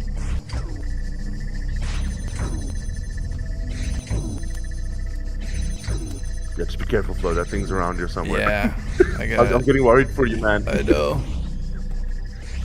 Okay, maybe. Right? I was worried in Resident Evil because you dropped. I think it was one of those like weird. Oh yeah, now it's on. But how Let's do see you what turn on the other one? happens. Yeah, the other one I don't think has a connection to turn on. Oh, it's right here. Okay, I gotta get out of here. Yeah. We got it. We just gotta not die. Yeah, there it Okay. is. There it is. Yeah. Okay. Yeah, I think you dropped one of the monsters, and then you. I saw it still moving when you went past it. You know how like I was like, that thing's still behind you, dude. That thing's still behind you, dude. You like that feeling? Yeah, because that thing will set up. It'll reset everything. But Flo, the bottom fan is still not on, right? Yeah, no, Oh, it is they're on. on, but they. Oh shit! Oh, but this is excellent. but it's on sometimes. Yeah, let's hope it goes. So maybe you must just what's the word use the disruptor to just synchronize the ball. It's on for a while though. Look at that, and it Yeah, the just ball's turned just- off right now. What the hell? Yeah, the ball. You need to slow the ball down for like a few seconds. Yeah. You're right. I have to slow down the ball for a few seconds. Then Yeah, but not with yourself, dude. yeah, no. Be careful. I'm like panicking for you here because that ball 4, it 5, wants you, dude. 6, 7, 8. I know. Let's see. Did it do it? Release the bastard. Yeah. It's gonna happen. Has it No, it's happened? coming back. I think it's happened. Let's go look. Where did it go? It actually. Oh, it's still on the same course. Then. Shit. Oh shit. Wait, hold on. Let's see. Oh, What the? be careful. Be careful. Wait, does the ball cut the beam? Yes, the ball cuts the beam, dude. That's what's happening. Yeah, but like. So as the ball rolls in, it's cutting that laser beam, switching off the bottom fan. Am I tripping? You know, we can connect the beam here. And then reach the red one up there, technically. Yeah. But I have to watch out for this, the ball. So I have to turn this off for a second and get out of here. Watch out for the astro balls. Yeah. Okay. I mean, Astro balls. Roly poly.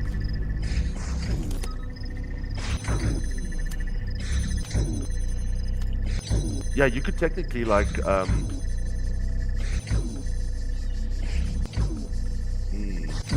it's fine. This is good. Then we got the fan, right? The fan goes up, but then what? The ball. Let's look at it from afar when the ball. So the ball flow, you know this laser beam that's charging the upward,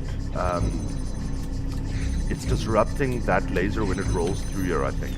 Just watch it quickly. I just want to see if it does. Oh wait, but it's blowing up behind this thing. It's not blowing in front. It's not letting me through. It's like blocking me. So let me let me take that a little bit deeper. Okay, now we put the fan, right? And now let's take this all the way out of here. And let's look at it and see what is it doing? Why isn't it going up? You think it's disrupting it when it goes up? Yeah, I think it's hitting the laser as it comes around. So as it gets close, if my theory is right, the fan should switch off. Yeah, there it is. Okay. It cuts the laser. Yeah. So we need to angle it. We need a. So we might need to, just get the laser higher, maybe on the other side. I don't know. Oh shit. Yeah. Oh. Yeah, we have to angle the. Sorry, Yeah. I'm behind you. I just saw that little bastard.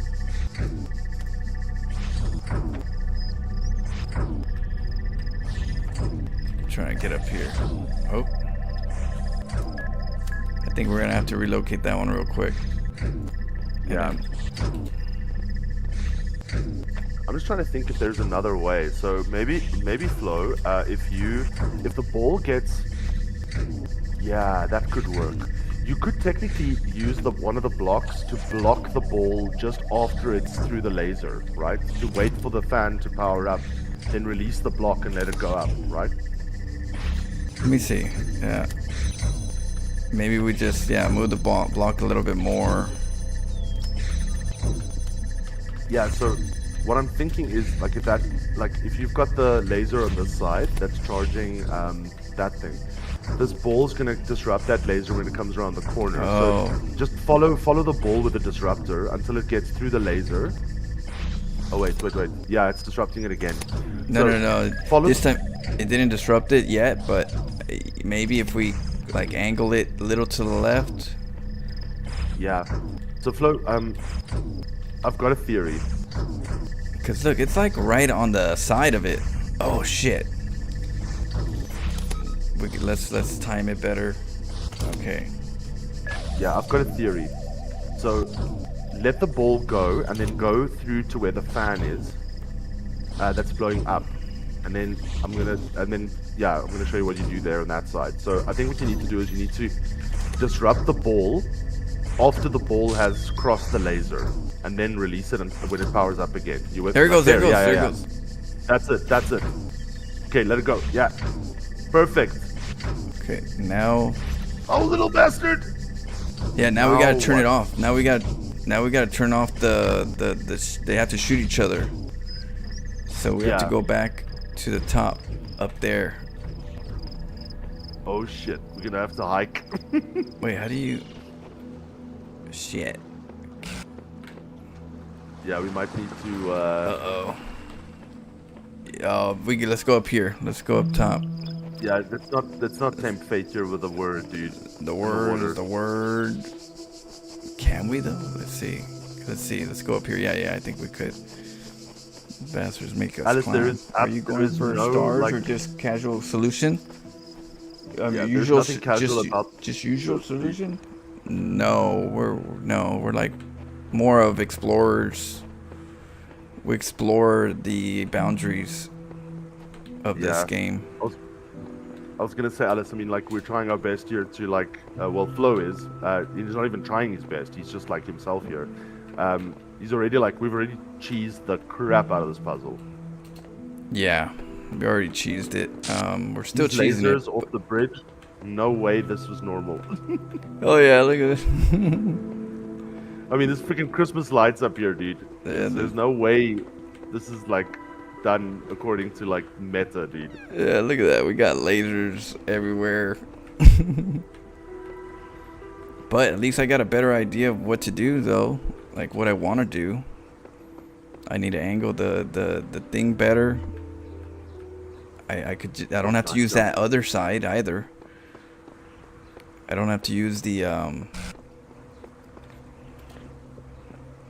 Look, I got my little guy right there. Yeah? So proud of him. Let's see. Okay, so now let's see. Also, you could technically take. No, you can't. That's the one I wanted, I think, right? That's the one that Yeah. had the little lever.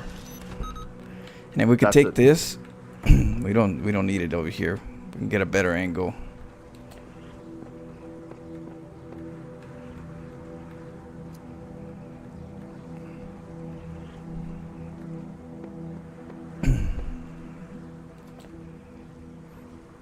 It's a weird jump. Okay.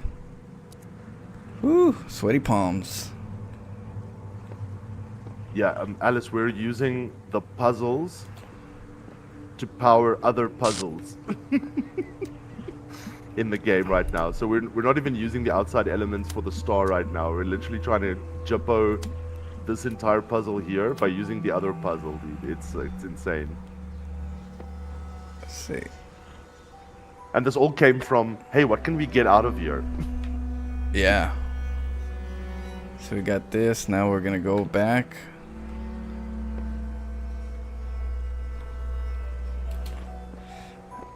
And see what we can do. That's called outside elements? Oh, yeah. We're using outside elements. So Flo, I've got a new challenge for you. Yeah. Solving outside elements using only inside elements, dude. Oh. That's next level. Oh, yeah. We're gonna figure that one out. Okay, so now we... Did it blow up? There goes the... Okay, so there goes the... Now we just gotta slow it down, stop it, so it does a thing. Yeah. And then, bam. The good thing is we Okay, use the outside element to shut this one off first, so we can figure it out before we get blown up all day. Yeah. I am South African, Wolfman. Are you also from here, or do you know South Africans? We have a unique, how can I say, accent. Bam! That's the way you do it, Flo. That's right. That's the way you do it. Okay, so now... Now let's have a look. What do we disrupt? Okay, so now what we do is we activate Lasers. the lasers! Bam. Things are Hey, happening. Luke Flash is still here, dude. Okay, let's get our boxes. Oh, we can take this. Luke Flash in the house. And we push this Oh, you are button. South African. Hey, nice to see another Safa here. Kiju. Hey, we released the demon. Now we gotta just get that star. Dude, I swear I came across the word kaiju today. Hold on. Kaiju. Kaiju meaning strange beast in Japanese are giant, often city-destroying monsters from Japanese cinema and pop culture. Famous examples include Godzilla, Gamera, and Mothra, often characterized by their massive scale and destruction of landmarks. The genre is a staple of tokusatsu entertainment. Interesting. Be careful of that, dude. I feel like we maybe need the fan for something, but for what? Cheers, Wolfman. Cheers. Have a good one, Wolfman. I don't know. Is it just for the well? Here's what I'm thinking. Maybe put this here, and it's supposed to serve a purpose. Yeah. I wonder what that could be. Well, we'll never know because we're just gonna disrupt the doors now, dude. Yeah, but the only thing is, all I see here is just a computer. So maybe that's That's what we need to. that's probably what we needed. Is to read more the story computer. elements. Yeah, and release the guy. Maybe that's what it is. Well, there's this right here, right? Did we went there. Yeah. Okay. I'm gonna have to look from afar, with some binoculars, to see if I missed anything. But here we We go. have mail. Attention, Gehenna user profile. Your copy has been approved. Congratulations, your profile status has increased from 1 unknown to 2 approved citizen. To access the Gehenna billboard system, you must have a status of 3 active or better. To increase your profile status, please introduce yourself to the public thread. Okay.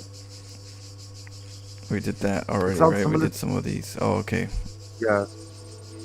Okay, there's more now. Well, I don't know. I think we did the ones on the top. We'll double check it, but it's got Yeah. asterisks on the side. Thinking. Yeah, it's the same stuff, dude. Yeah, right. Yeah, Idiocy or Genius, the book. But it's I clicked that one because that's the one without the asterisks. Oh, yeah.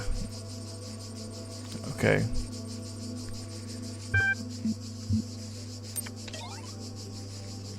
Yeah, we often say, excuse me, enemy when we sneeze. Yeah, that's interesting.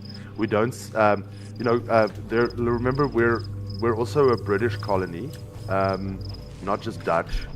So we also have a lot of British kind of sayings, like, for example, excuse me, if you sneeze, that's like a weird South Africanism. But we also say, God bless you, when someone sneezes or bless you, right? Just like that. But yeah, there are lots of Afrikaanisms. We'll have I'll speak to Flo off stream about teaching you guys Afrikaans swear words.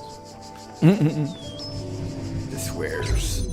There's some nice swear words in Afrikaans, yeah, that no one else will know what it means, like if you're not Afrikaans, right? Just be careful. We have a lot of people from South Africa that live abroad. My one friend made that mistake. He was speaking Afrikaans and ripping this one dude off, and the dude was like, could understand him. Yeah, you don't want to do that. Yeah, it's not good, dude. Let's see. Shoot. Damn. I was seeing if I could.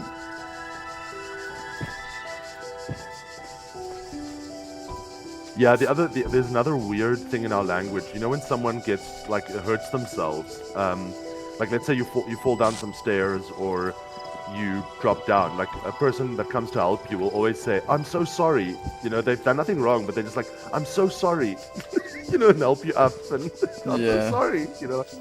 Yeah, it's a weird little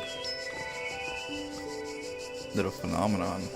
Okay. Yeah, I've never understood, there's certain things in English, Flo, that I don't understand. Like, when someone says, "Can I ask you a question?" So you already asked me a question. What's your next question? It's... Yeah, you actually start exactly. with, "Can I ask you 3 questions?" And then ask your question. Wait, can I go up here? No, right? No. I'm trying to find out how to get up there. Oh, maybe right here. That pillar looks great for like a little perch. There's the pizza oven. Oh shit. There are some Afrikaans swear words in District 9, but they didn't use like the great ones. They used like the PG-rated ones. But there are some good swear words in District 9. Trying to find out. Oh, right here maybe.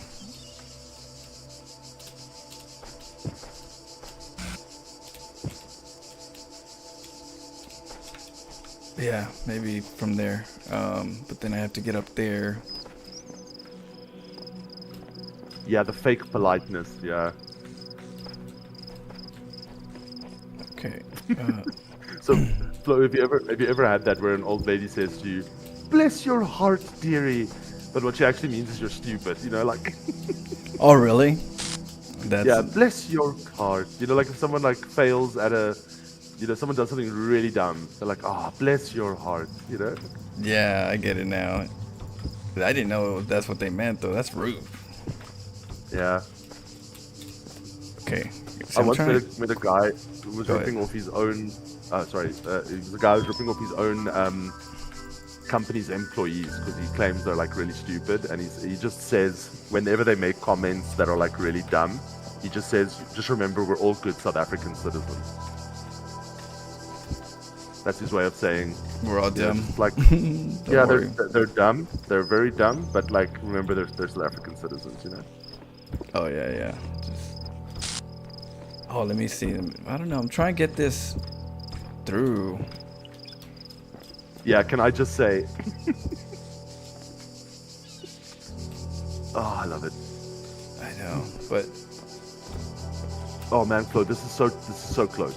I know it's like right there, but Just out of reach. They teased us, but that's pretty good. We got. We'll come back to this if we need to, but yeah, looking right here, I was thinking if I can get the second block. I mean, there's probably a way, I just haven't, but we'll test it later. Hey, Ghost. There's other boundaries, but yeah, I think we did this part. I don't see any other star around this area. Yeah, I also don't see anything. Right? So I think we did it. I think the guy was just needing to be released. Yeah. So that way I can get you some sleep, because it's getting late for work. So we'll Flo, we'll you know come what's back funny? to this. Sorry, Ghost is like subscribed for like 4 years, dude. And Ghost, you know what's funny is I saw Soul Steel on stream, and I normally like hit Soul Steel a few gift subs, and I noticed you were number 1 on the gift subs with Soul Steel. So I was like, who is Ghost? And then I heard the legend of the Ghost. Legend of Ghost. The legend of 4 years, dude. That's holy crap, dude. That's Long insane. time. Thank you, Ghost. I'm gonna get there, Ghost. Huge supporter. Stop subscribing so I can catch up, dude. Well, I appreciate it. I put in, my part of struggle to, to get us some good enjoyment. Yeah, but this has been fun, Flo, and also like this has been really out of the box. This one that we've done. I mean, you can definitely see the puzzles in this one have gone up a level, huh? Yeah, they definitely got a little more complicated, but then they also gave us opportunity for more creativity, so that's interesting too.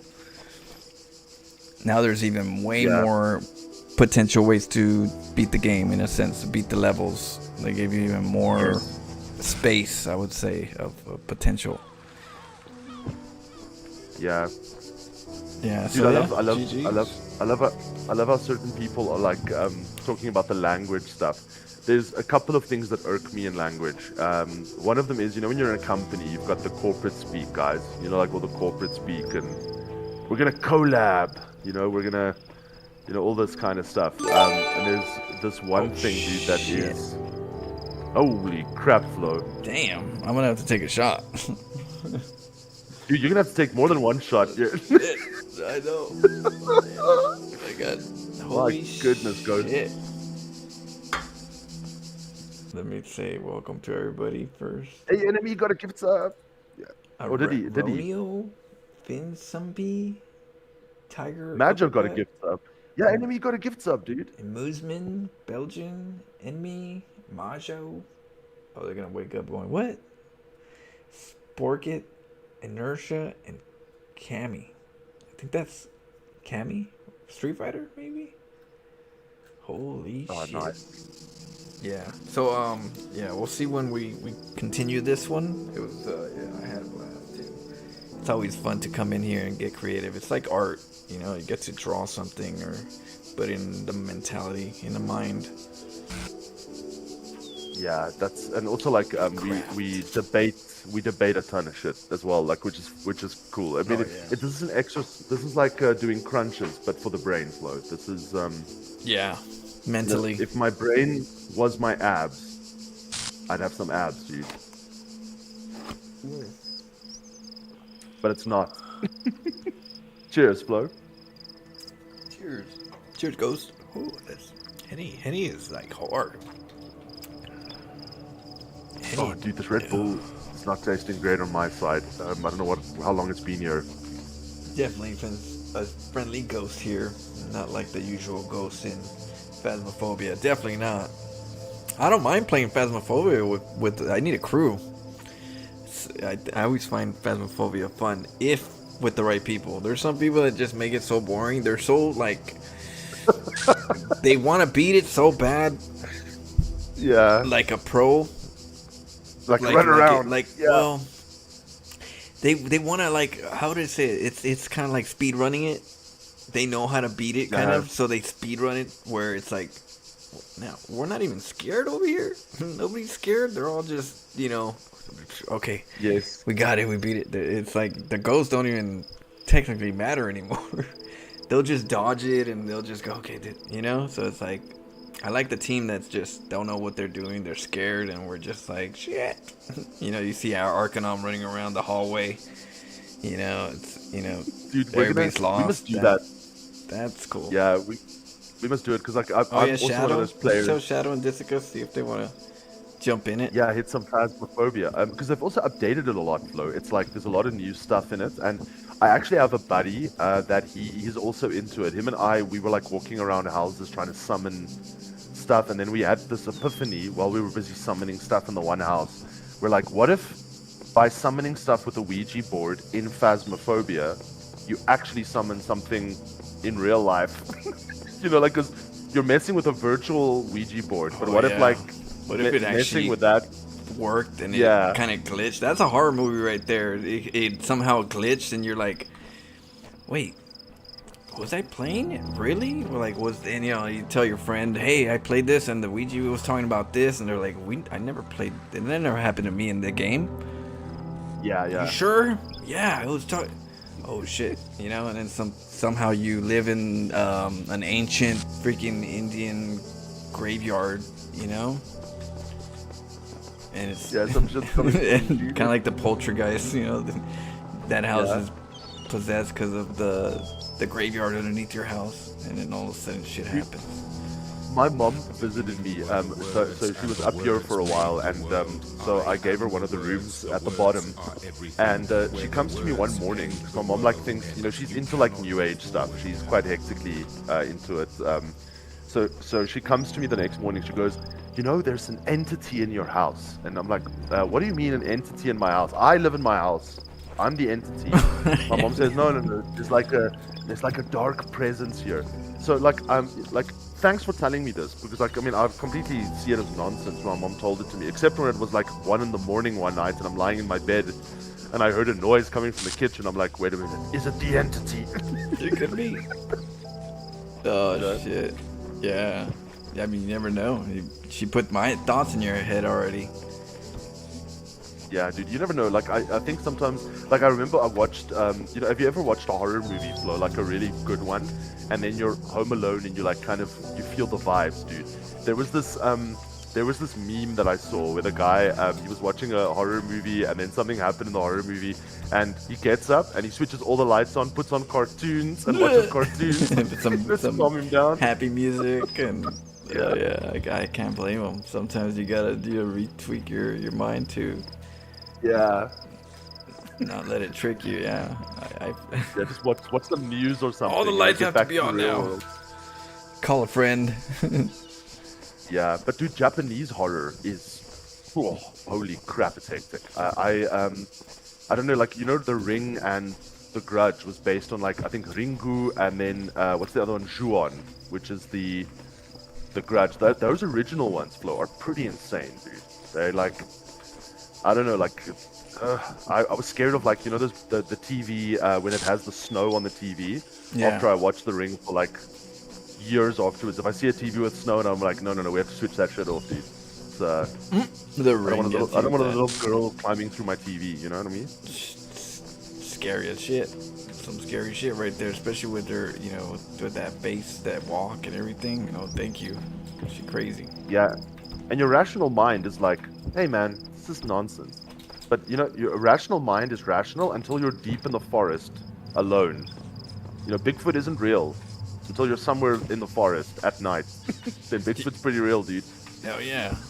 It's damn sad. Well, remember the old Sasquatch movie with the Bigfoot, the movie? Oh yes, I remember. Yeah, That's the kiddie one, Flo. Yeah, it's supposed to be like, I guess, a more comedy version or casual. And I'm trying to get up there. I'm trying to take the... It also affects Timo. He says he doesn't watch stuff. That's why he doesn't watch it, dude. He's like, I'm done, you know? Don't do it. Don't watch it, Timo. I swear. What do you mean, enemy? I still have VHS, dude. I've still got VHS. I've got VHS Terminator 1, dude. Somewhere in my house. I'm trying to get this thing up there. Have you seen, Flo, how much a VHS player costs now? Yeah. They're insanely expensive, They're dude. in the 1,000, right? Yeah. For a proper one. Yeah. You now get ones that are like dual. They've got the DVD and the VHS. Those things are expensive. They're like... Oh, let me try that. Enemy, I'm gonna hunt for us, dude. I'm gonna try to find VHS player because I've inherited quite a lot of VHS tapes from a friend of mine who's moving. And I don't know, there's something about VHS, watching VHS on an old TV, Flo. It's like, it's got a whole different look, feel, vibe to it. There's some movies that are made for VHS. Oh shit. Flo has like a massive collection, guys. Like, Oh yeah. Flo is a collector. He's got like literally you could open up like a, I don't know, like a video shop, you know, like a... Hell yeah. I mean, Flo, you've got like a ton of originals and stuff as well. Yeah. What the hell? Yeah, that pillar, dude. Oh, I was thinking this pillar. I was thinking, yeah, but I was like, it's not enough. But we're getting there. I got to the pillar part, right? And then from here, I go here, and then I'm up. I got the box, and then I can take this box. Yes. Question is like, how do I do the other part? How do I get out of here? You know, it's like,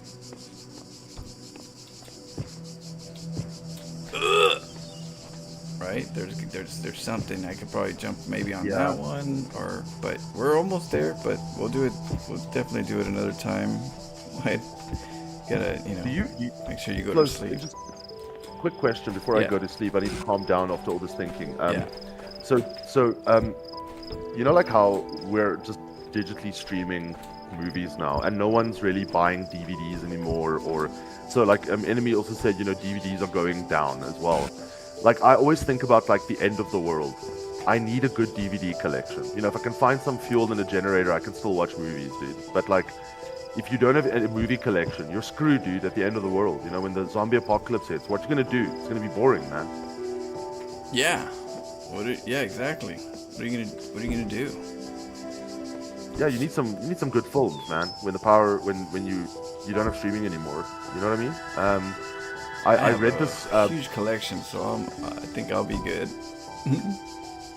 Yeah, dude, I might have to like build a yacht and then like sail over to the US.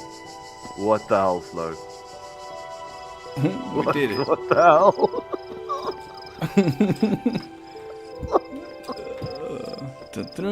Oh man, holy crap.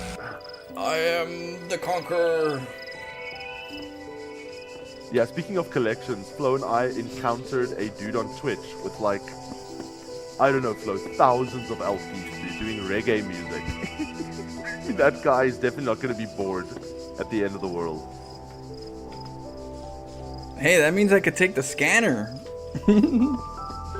That means you can take the scanner. I can take the scanner. Later on, we'll redo this. We'll have to go and do that one to get this done, and then we're going to have to grab this stuff out and have our scanner and a couple other items, and then we're gonna be able to just demolish this last level, or the last 2 levels. Oh shoot, there's a will, there's a way, right? Yeah, that's pretty cool, dude. I just gotta remember that I did it. How I did it. Yeah. No, but we'll remember, because does the game saves where you end off, right? So if you leave now, it might save right from here. Yeah. Yeah. Good. We'll do Okay. it. And we'll see if it saves right here, and if it doesn't, we know what to do. We know what's possible. Dude, I don't even know what's possible anymore. Like, I thought I knew what was possible, and then I started playing puzzle games with you, dude. That's right. I don't think a lot of people know the possibilities. That's the good part of this game. I love the creativity of it. That if you're open-minded and think outside the box, you can play it the way other people haven't played it, which is cool. Yeah.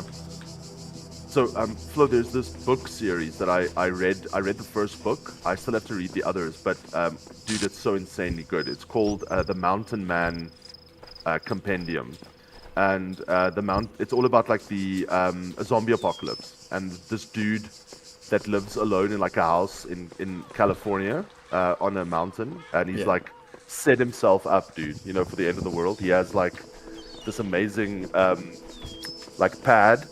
He has one room that's just alcohol. Like, he filled it to the top with all the, like, he hunts for liquor stores. So he's got like one room that's just bourbon. And then he's got like one room that's just weapons. Like the dude, like, but then he starts getting bored and stuff. It's a fantastic book. Like, if you guys are interested in like good zombie, a zombie novel or series, get hold of the Mountain Man series. They're freaking awesome. Yeah. Mountain Man. Hey, yeah. Most of those are like giants in the cave. Yeah. Yeah, he's like a dude with like a beard, and you know, he's like a typical. He looks like Paul Bunyan. You know, that's why they call him the Mountain Man. You know, he's alone, and the whole story revolves around his experience and weird stuff. You know, when he goes hunting for food or antibiotics in the day, avoiding the zombies, he notices things that are strange. Like, for example, stuff that the zombies can't do. Like, there are certain things that are moved. Yeah. And then the mystery starts. Like, who's moved this stuff? Like, and then the story starts getting quite interesting from there. He also gets what's the term? Pussy whipped in one of them, like by a girl, and then she turns out to be like evil. Had to be, you know. There's a sign. Yeah, there's a whole war at his house, dude. Women are the devil. Yeah. Oh man. Yeah. Anyway, but love, listen, thanks for the game, and yeah, Timo, awesome to see you, dude, and Enemy, thanks for the Dune chat. It's awesome. Yeah, I was just thinking we didn't even need the lasers in this one. No, Flo. We could have just jumped up with the squares, got on top of the roof, jump over, get up here, get on top of here, go down here, turn off the switch. Bam. Yeah. So Flo, let's do a possible euthermal, right? Let's delete the entire episode and start fresh and we make as if we didn't know we could do this from the beginning. You know what I mean? What? If we never did. I know, right? Like, the genuine expressions are not gonna be so genuine, but I'll try. What? I know. Yeah. People, like, when I scream, people probably at first thought I was like exaggerating. You know, because you're like, nah, you can't be scared. And all of a sudden it's like, screams left and right. It's, you know, it's like, but there's always that sign of like, I still have to live it down. Like, I got so like scared in the back rooms that I screamed mommy at one point. Yeah, I know. And Ditsika is never gonna let me like live that down. Jiggle butt, mommy dearest. The fact that you died with some jiggly emotions. I can't help what comes out of my mouth when I'm scared. Like, mommy. You know, whatever works. Yeah. Whatever works. Exactly. Yeah. Oh man, good times though. I'll be back in an hour. I'm gonna eat something and then we'll play some StarCraft and then later on some Resident Evil. I've kept some of your StarCraft flow, just like the beginning, just to get myself to calm down after all of this philosophy. Oh yeah. But wind down. Have a good one, my friend. Always a pleasure playing with you. Always. Well, I'll see you guys later. GG's. Till next time. Adios. My wife Ryer. Oh shoot. All right.